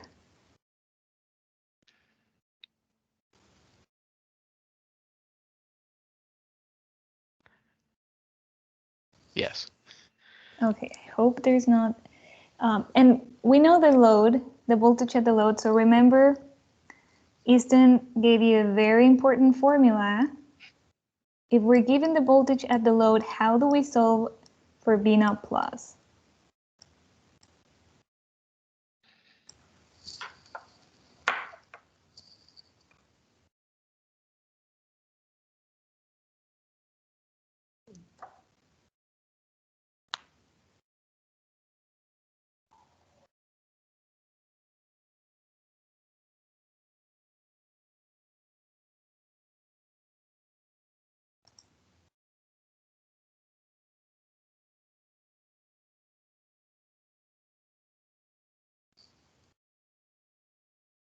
Anyone? How do we solve for V naught plus if we're given voltage of the load? We have ZL, and we have C nub, which means we have gamma. So if we have gamma and V at the load, we have this equation. And what is the only unknown in this equation?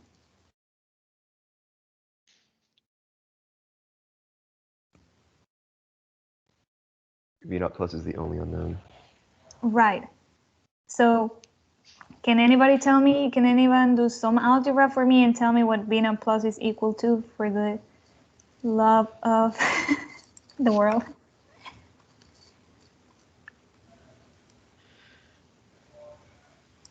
Do you want the value in, like, do you want us to solve it and give you a number? No, just tell me the algebraic expression.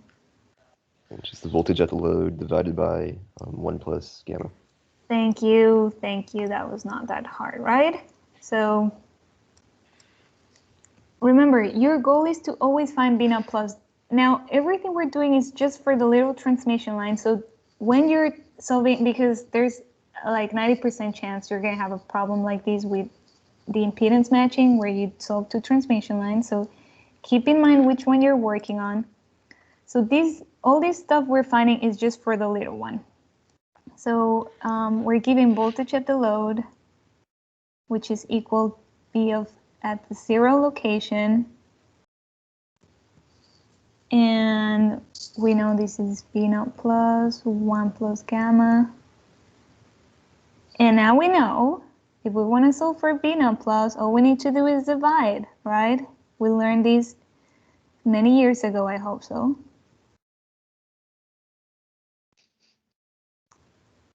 And I know everything here. So BL, if you don't remember, it was 7. Gamma is ZL minus C nub, CL plus C nub.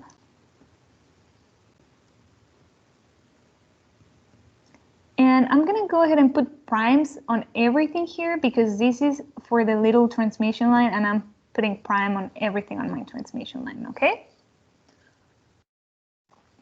So just so you remember, this is the little transmission line. So I'm trying to find B naught plus prime. Okay, so you guys can find ZL. ZL was a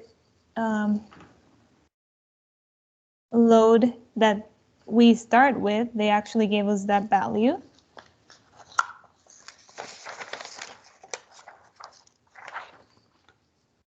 I will put it again just in case you didn't write it.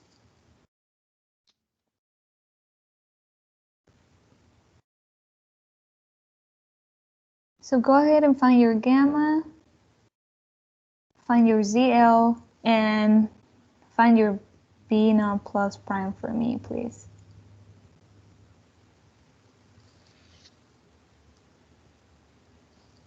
And why are we solving for B naught plus prime? Because we want to find V in, and we cannot find V in if we don't have B naught plus, right? Because as we know, B naught plus is what tells us the voltage at any location on our transmission lines. It's your goal, okay?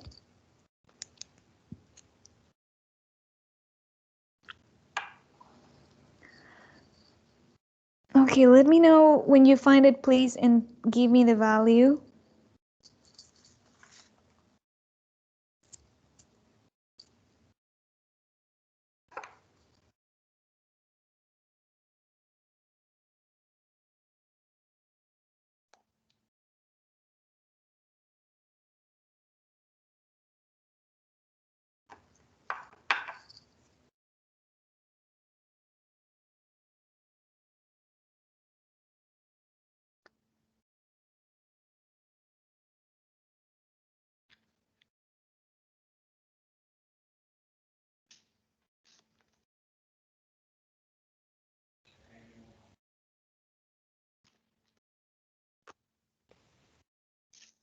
You know the value for V naught plus? Mm-hmm. Right.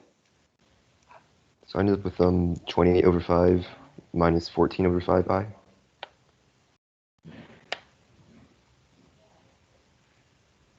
Is that your B naught plus value? Is it not like a rectangular or polar? Wait.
I got 5.6 minus 2.8 J.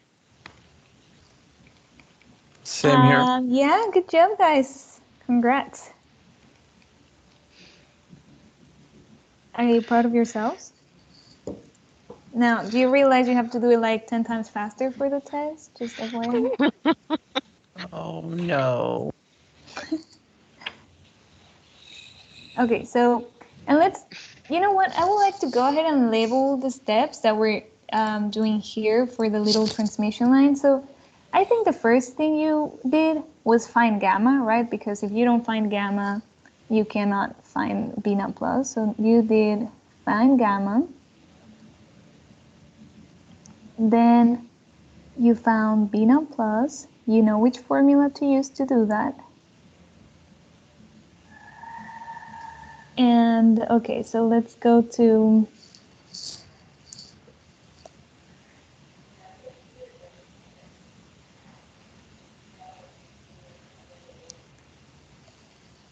okay, so remember, what do I want to find on this transmission line? What do I need? The VN. Okay, and how do I find B in? Which formula do I need? Let's go look up here. Which of these looks like I can use?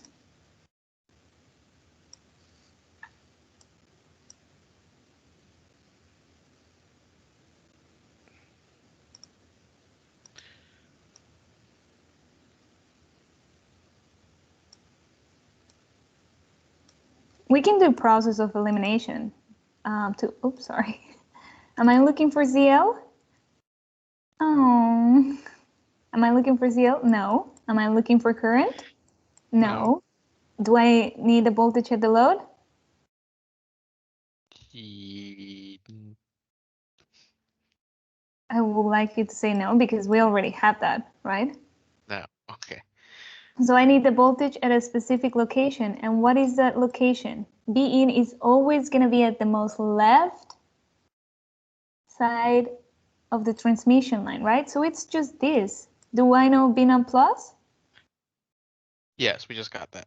Do I know gamma? Yes. Do I know what location do I need to find? Yes. So can I use this formula? Yes. Okay, so let's go to my work. So, oops. So step number 3, find B in.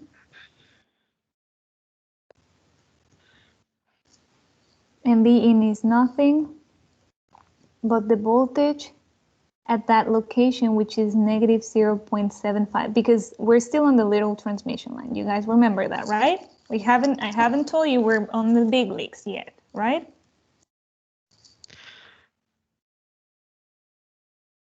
Okay, so I hope you store your B naught plus value because you're gonna use it again. Just store it and plug it in that calculator, and your equation, as we just talked, is e to the negative j. Beta is 2 pi.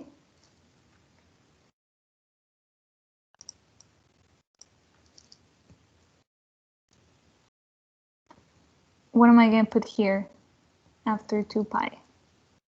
What is my location?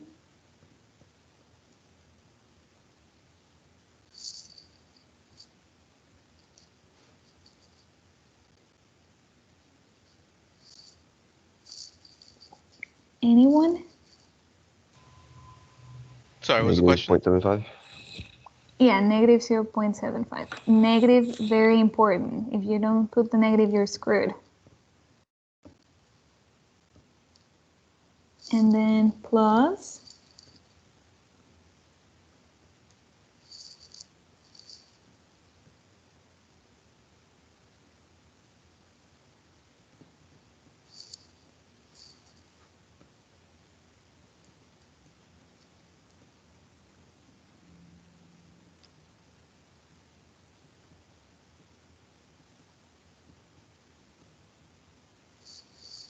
Oh my God, that is ugly.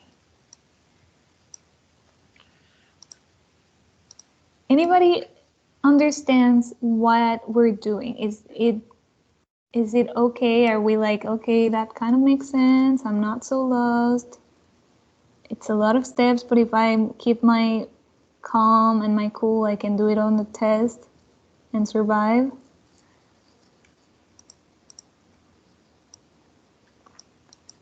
I kind of understand, but right now I'm exhausted. But like, I'm pretty sure like I could see all the steps and I get what's going on. I'm Yeah. just worried about like making sure I actually know what's going on versus what I think I know and being wrong. I mean, I feel like, I mean, we've basically used the same formulas over and over, but it's, do you know when to use them? And Mark, you got here a little late, so I recommend you to just rewatch the video because the first part was a little easier to process. It's not so much about the actual hardcore math, but more about like the why behind it. And I think that will help you more because this problem is just so long that it's so easy to get lost. It's very easy to get lost.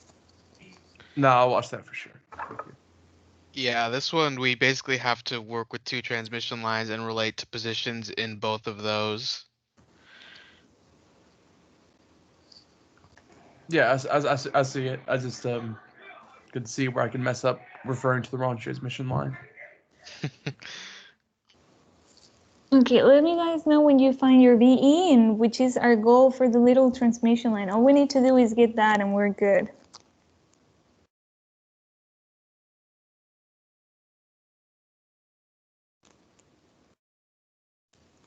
We're so close to the finish line, guys. We're so close.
Okay, I got negative 5.6 minus 4.2J.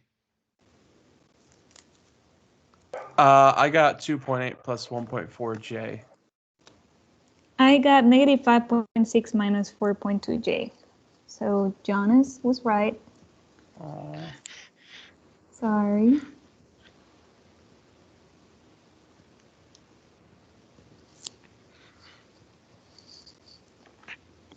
Okay, and anybody remembers why we were trying to find Bean?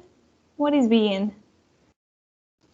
It's the voltage at the source for the little transmission line, Which is? which is the voltage of the load of the big transmission line. Oh my God, you're so good. Yeah, that was our whole point. So now that you find your, I want you to like step back and appreciate what we've done in this problem, just so you can have an idea on the test of the steps it takes to do it, okay? And for you to try to keep your cool during this problem and take it step by step. So the first thing we did was the 3-step approach to find them the impedances. And we wanted to find that impedance. Doing that was just to find C prime L. All the 3-step approach does was help you find C prime L, okay? So after we found C prime L, we went to the little transmission line because that's where the information that we're given was. And because we're given the voltage at the load, so we needed to find the voltage at the end location, which is the VG of the little transmission line. But for that, we had to basically solve a full-on problem. We had to find gamma, we had to find B naught plus. I mean, we basically solved this transmission line. But now we're gonna take our reward and bring it to the real deal transmission line that we want to solve. So all this was just to get just a little piece of the problem. But we actually have a lot of information about this problem already. This is the big transmission line, by the way. Remember, we needed to find this length. We already have Z prime L. We've solved for Z in, and now we have BL. So all we need to do is do that voltage divider, and we're done. Right? Isn't that what we keep saying? What is BG? If we want to find BG, voltage divider. So all we need to do is find B in, do our voltage divider, and we are golden. Okay? So basically, and I'm just going to tell you what those steps we need to do. Well, first we need to find gamma. Guess what? That was the first thing we did in this problem, in the little one. Once we found gamma, we need B naught plus. Once we found B naught plus, we need B in.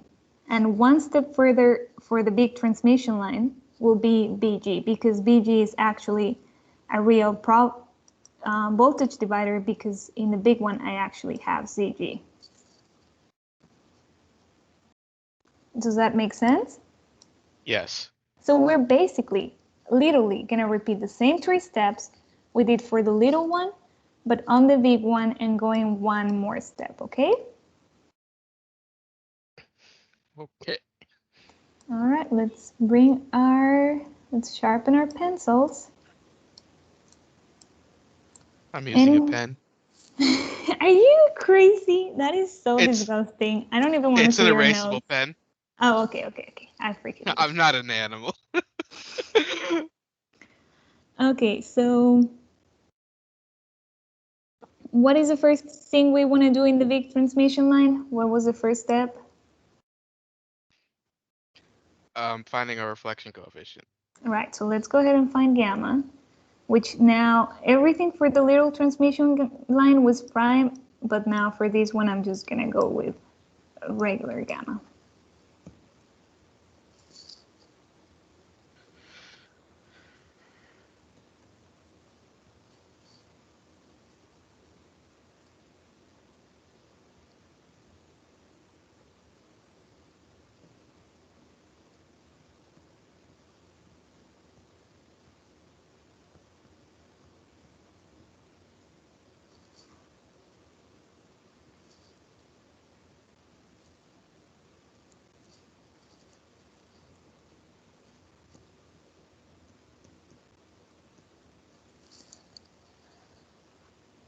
I hope you're storing your variables, because it's gonna come in handy in your life.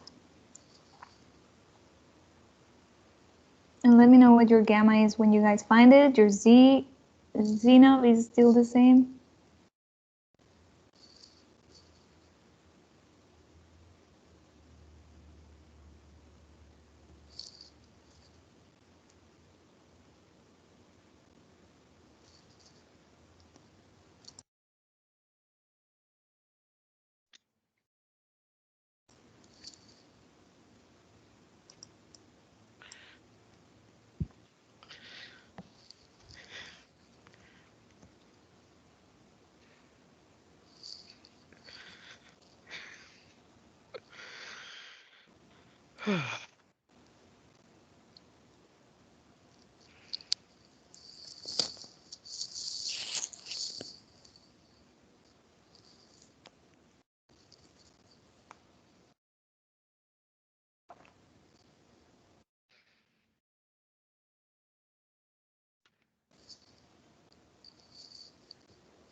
Okay, guys, let me know when you get it. It shouldn't be too hard. You should have all these stored.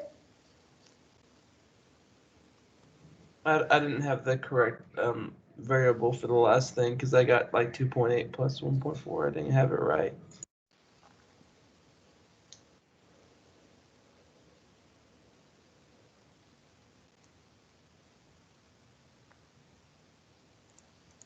Okay, but for gamma, we're using this guy here. Remember, what was our value for Z? This one.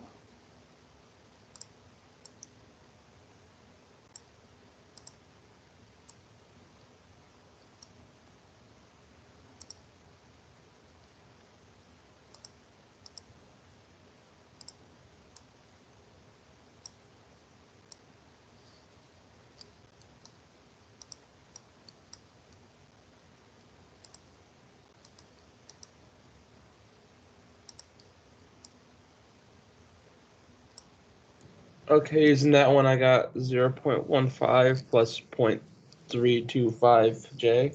Yeah, that's correct. Thank you. That wasn't too hard. Just had to plug in two things. Okay, so you want to ask them what's next, Easton? Sure.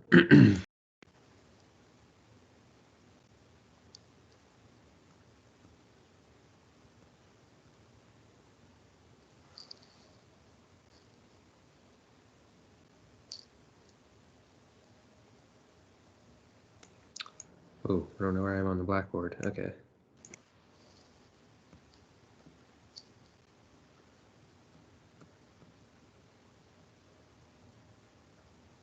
So you guys just found Vn at XM?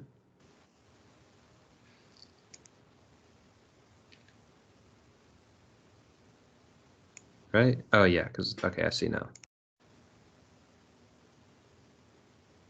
So next you're doing, I mean, pretty much the same thing we just did, because this Vn is, where's my pen?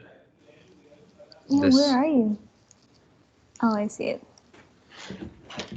yeah, this Vn is there a picture somewhere? To the left of it and to the top a little bit. That's Okay, where yeah. It's just, wait, this picture? Mm-hmm. Yeah, the Vn is the same thing as this voltage, the VL. So, and we already talked about how that's just V0 plus V0 minus from, you know, the basic equation. And that's also just V0 plus times 1 plus R. So R. Just kidding. or yeah, gamma, sorry. Reflection, excuse me.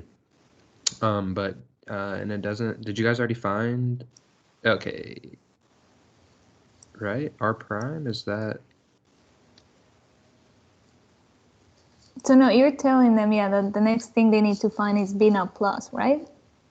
Yeah, you guys already found this reflection, right? Here?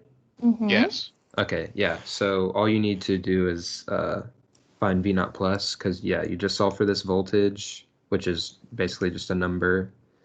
And you have this. So you can get V naught plus again, and it's rinse and repeat with the exact same thing you just did, where you're trying to reduce the network down to the voltage divider.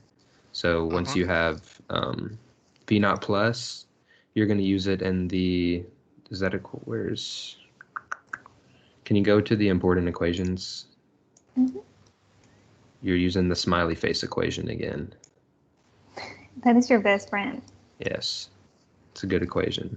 That's literally just the equation right above it. I'm sure y'all see that. But you just factor out V naught plus and use the relationship, because that's just so they don't have to find V naught minus. It's just the way Dr. Tawacha taught us to eliminate one of the unknowns, because you'll usually have the reflection coefficient. So that's just the normal wave voltage equation in a different form. that is easy to use for this problem and a lot of problems.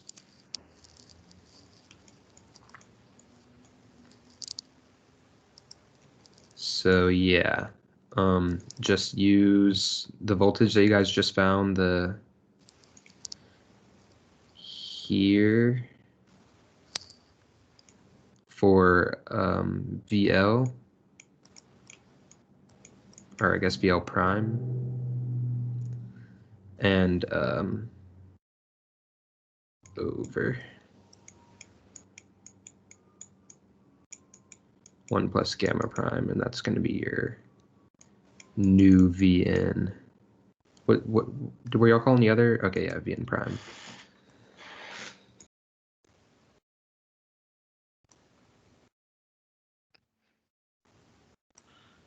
I think that was gonna be B0 plus, not B in prime. Yeah, sorry, my mistake. And you use that to find Vn prime. All right, so we're literally doing the same step. So we found gamma. Step 2, find B0 plus. And I just saw the formula, so can someone tell me the formula again? I asked this before. I just asked you to do some simple algebra. The V naught plus is the other V thing of the 1 plus gamma. The V. BL1 plus gamma, right? Okay, so now you're using your reals gamma, your realsies, and the B load that we found, which is this guy here, that you should store in your calculator. So go ahead and tell me the B now plus for the big transmission line, please. I got negative 5.42 minus 2.09 J. I have negative 5.4 minus J 2.1. If you round, it's 2.1 for mine. Okay, okay, fair enough.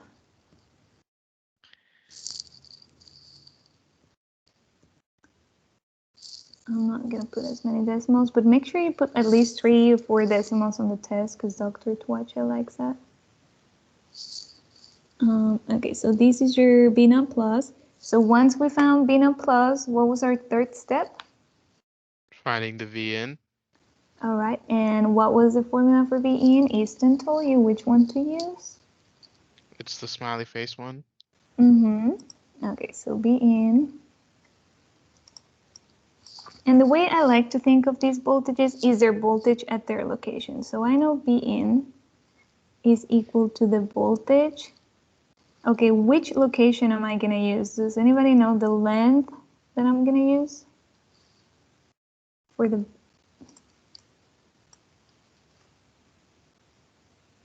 What location is B in? The at? length is like the 6 point something, alrighty? 6.15 lambda.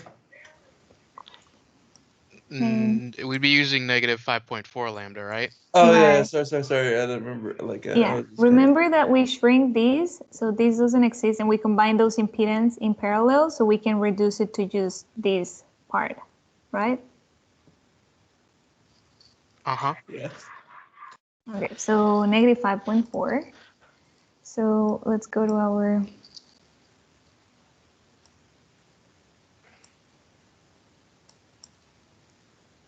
so B in is also equal to B at the location negative 5.4 lambda.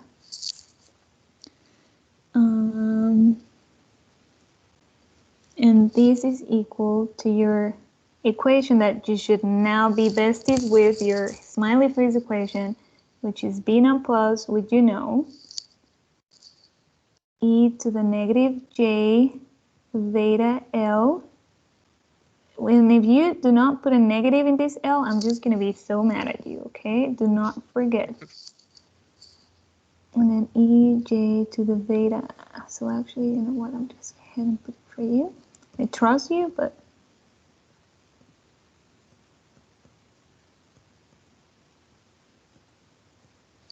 Yeah, because that equation actually has a z, not an L, usually.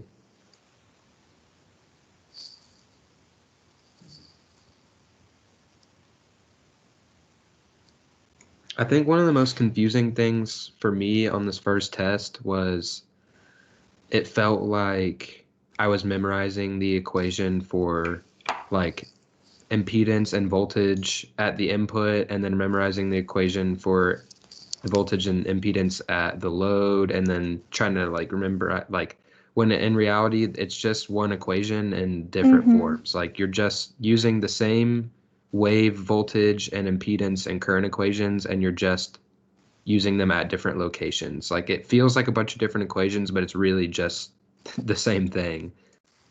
Yeah, I mean, I couldn't agree with that more. It's literally this equation over and over again, but I mean, for the most part. But if you have 0, then this goes to 1, and that's your load equation. But it's basically just getting very familiar with this guy here, smiley face.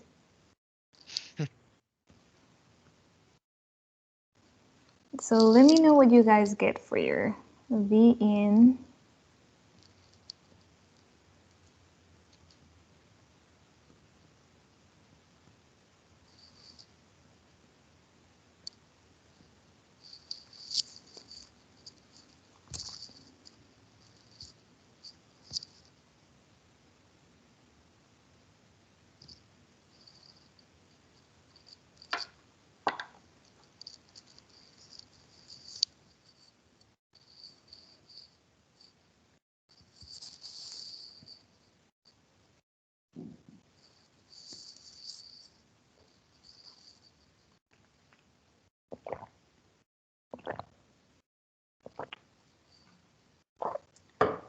I like to say we're about 10 minutes away to finish this problem,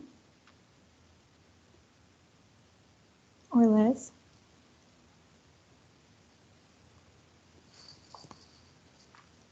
Oh, this is part A, by the way. There's 2 more parts.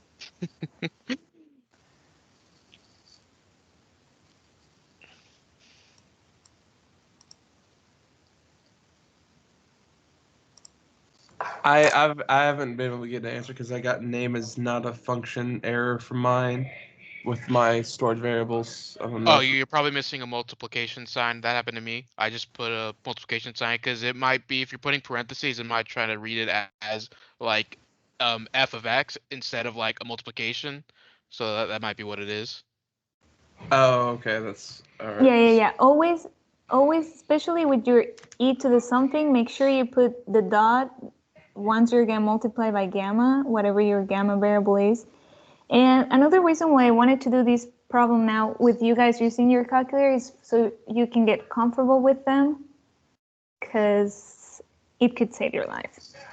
Yeah, for that I got 4.5097 plus 0.3166 J.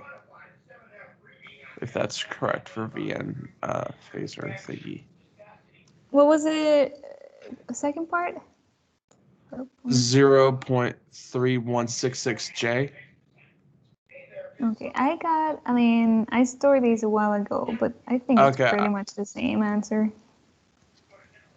I got 0.311999, but it's pretty much the same. I mean, it could be like the sig figs I use, like, and stuff like that. How many you have put back and oversimplifying or under, I don't know. Okay, so we found B in, and I'm going to give you the actual polar.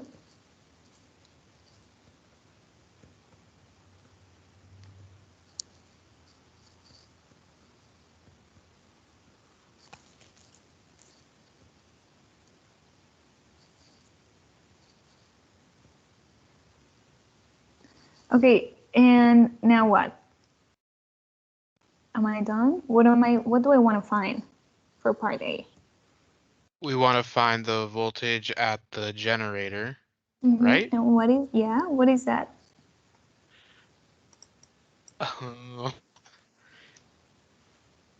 We've asked this question 3 times total in this test.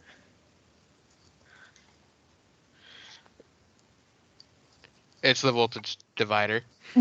Great job. So it's V in, Z in, and this, I just remember, just have this formula written down forever, but it is a voltage divider and it's easy to derive it in case you forget, but have it handy. So do we know V in? We just solved for Yes. it. I hope you say yes. Do we know ZG? Yes. It was given. Do we know Z in? Yes. Yeah, it was the third step of the three-step approach we did back in the day, which is over here. And I even label it Z in big in case I forgot when I was taking the test and getting freaked out. And then I forgot where is Z in. I did it so long ago, I have no idea if that's the right one, if that's for the small one. So I just go ahead and label it big.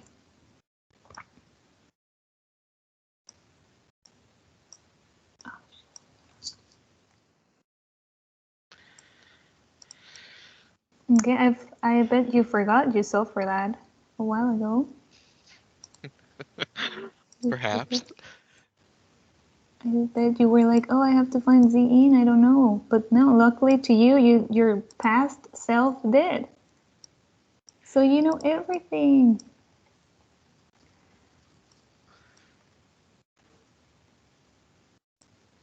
You can thank your past self. So whenever you guys have a chance, please give me the answer to part A of this three-part problem.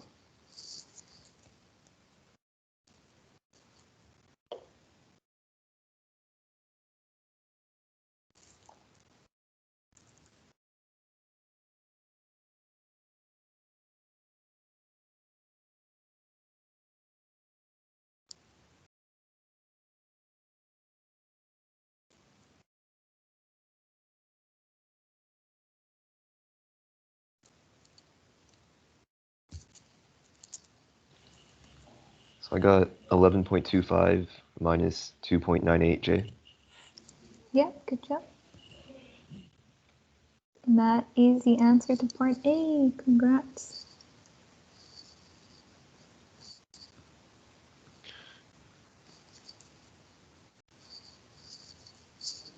Yeah, he puts like 90% of the work for all three parts of the problem in the first part, so that like halfway through getting the first part, you're like, this is the first part, and you just start crying and don't even finish the rest of it. That's I couldn't have said it cruel. better. I mean, so let's recap what we did, because I like to step back because sometimes you forget all the work you've done. So when you get this problem with two impedances, first thing you want to do is do your 3 steps to finding Z in. So the first 3 steps we did at the very beginning of the problem was to finding that Z in that came in very handy just right now, right? Because we don't have to worry about that again. We just solve it on the first part of the problem. Then on the second part of the problem, we use the little transmission line. We solve for this voltage. And then on the third part of the problem, we just took it into the big transmission line. He could easily give you the voltage at the generator and ask you for the voltage at the load. And all you have to do is reverse this process. Okay, he's gonna give you random ass voltages. He's not gonna give you, he's gonna give you whatever he wants. I mean, I've seen tests from like semesters, and every test the voltage is at a different location. So make sure you can solve one when he gives you the voltage at the generator. If he gives you so here he gave you the problem 1, he gave you just the voltage at any location. In problem 2, he gave us load voltage. I don't know what the guys are gonna do on Monday, but they might do a voltage at another location. So you'll be in luck to see what you need to do for everyone, okay? But if he had given you BG, then you would have worked with the big transmission line first and then go backwards.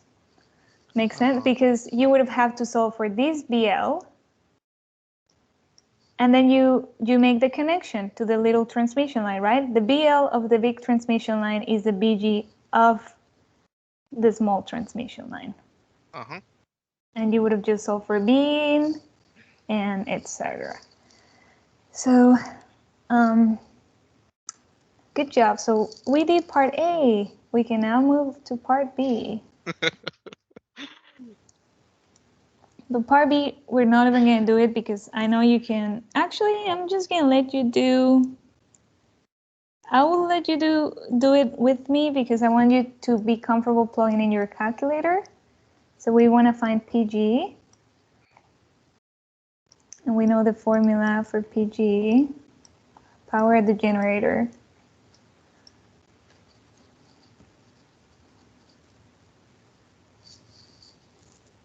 And all you type in your calculator, I'm actually going to type it how you will type it in your calculator. Real BG, which you just found. So store it as a variable, so you can use it here, times. And then you're going to type in conj, which stands for conjugate.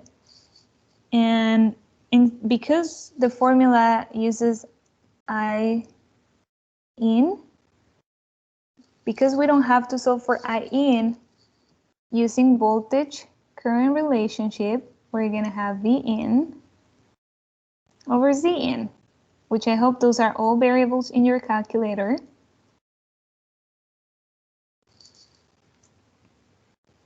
If not, then if you're doing this with another calculator, just remember, do this part maybe first, then find the conjugate of that, and then do multiply by BG, and I'm sure you can do math.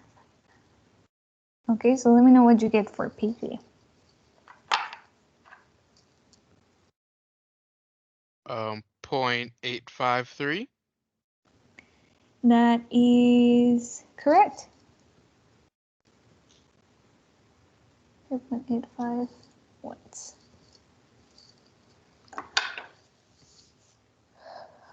All right, so pretty easy, right? Part B took you literally 2 seconds if you have the variables stored in your calculator, because if you don't, you're so screwed.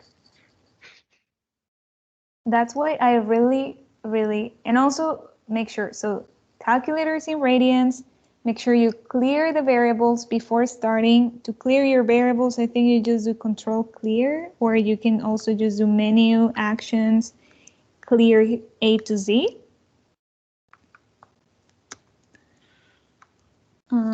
And let's do part C. Part C, and Easton is going to do part C for you guys.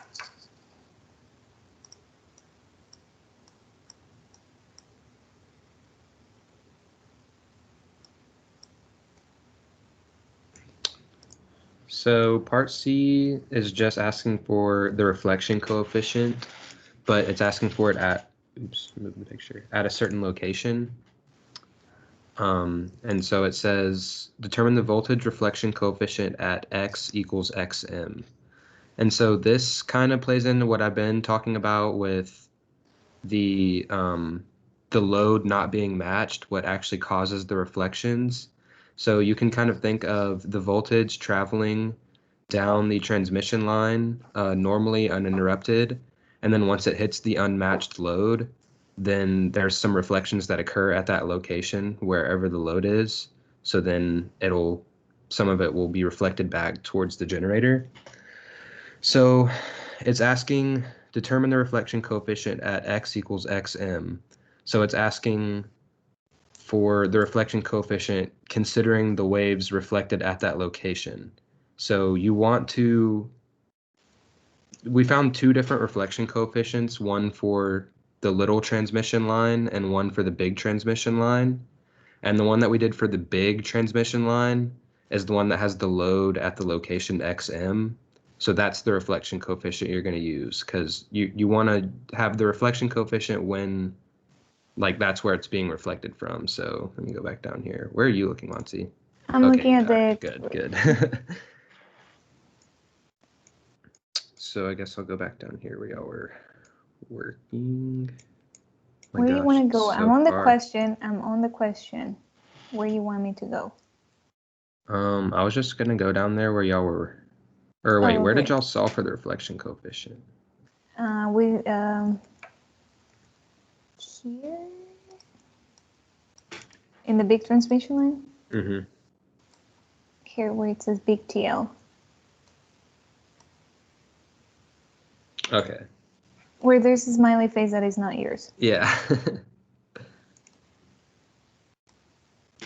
Yeah, so here you can kind of think of like the ghost of the transmission line that we simplified into this network. But it's all like we basically put it in this box, which is ZL. So all the behavior of this is contained in here so that we can look purely at if we send waves, like what fraction of the waves that we send gets reflected back from that location only, because it's asking about at XM, which is at this location. So you want to do it with this network where you're looking strictly at what's reflected from that location. Uh-huh. So yeah, you've already solved that. The answer to part C is just the second reflection coefficient you found. So it's this.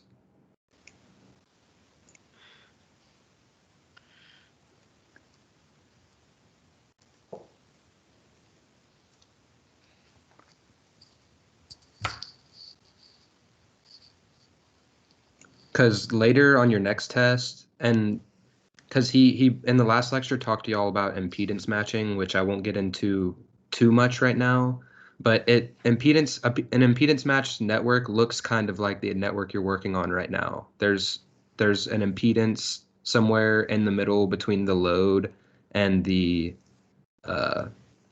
generator. And the point of impedance matching is to maximize the power transfer. So, Monty, will you go back up to like the original picture of like the question? Yeah, I'm here. Okay. So, actually, you can think about it because on one of the tests he asked about the power generated, the power delivered here, and then he also asked about the power delivered here.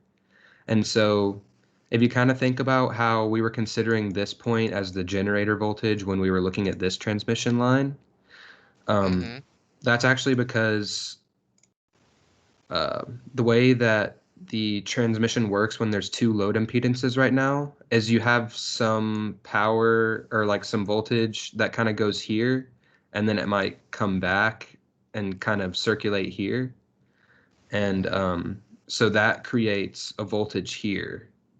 And so really, when you have two impedances like this, you have a certain amount of power that's transferred here, and then you're trying to transfer, how am I trying to say this? So you'll have a certain amount of power transferred here, and then and that might not be, all of the power, and then you'll have another amount of power being transferred here. So it's kind of weird to think about. It's like some of the power is being transferred here, and then it becomes its own source, and then it's being transferred in this loop. So trying to remember where I was going with that, to be honest. You were talking about impedance matching and how we want to maximize the power to the load because that's where we want to send the power. But because of the other impedance, we want to match it as close as possible. Otherwise, we're going to have a loss in that section of the line, right? Oh, yeah, right. Because we were just looking at the reflection coefficient at that point. Yeah, so you're looking for the reflection coefficient at that point because there's its own little behavior going on in this loop. But when you simplify it down to where this is ZL prime, there's a lot of stuff going on here at this point.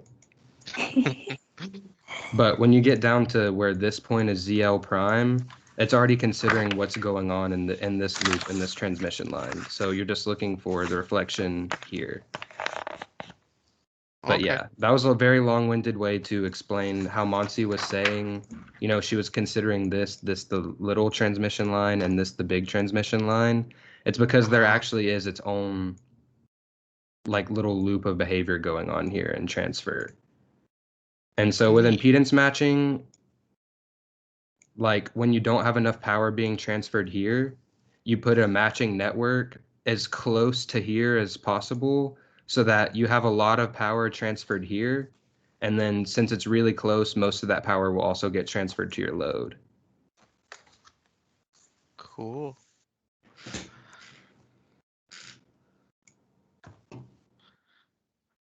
All right, so so the answer to C was, yeah, what we found earlier for the big transmission line. So I know this second problem was a lot to take in, but I'm sure if you work the problem, rewatch the video, or just you should work problem 1 now by yourself, and it should be pretty easy after what we did here. So go ahead. Remember, we didn't work out, just give you the answers, and where are the answers? If you want to take a screenshot, Mark, because I know you were not here for this one, but these are the answers for the first problem, and I will post the actual test on Discord so you can download it with just the questions. Mark's gone. Oh, okay. Well, he can hear me on the recording. Okay, any questions, guys? I mean, you're gonna be fine. I mean, if you're here, I think you are way ahead of the game, and if you kind of understood what we did or you worked the process, you'll be fine on the test. Just don't stress and try to write as much of your work as possible. Uh-huh. All right. Also, again, MATLAB, if you don't have an Inspire or if you just aren't comfortable saving your variables and stuff, a MATLAB code that'll save your variables for you. And maybe if you already have the equations in there, you can comment stuff in and out as you need it. Like it'll save you a lot of time.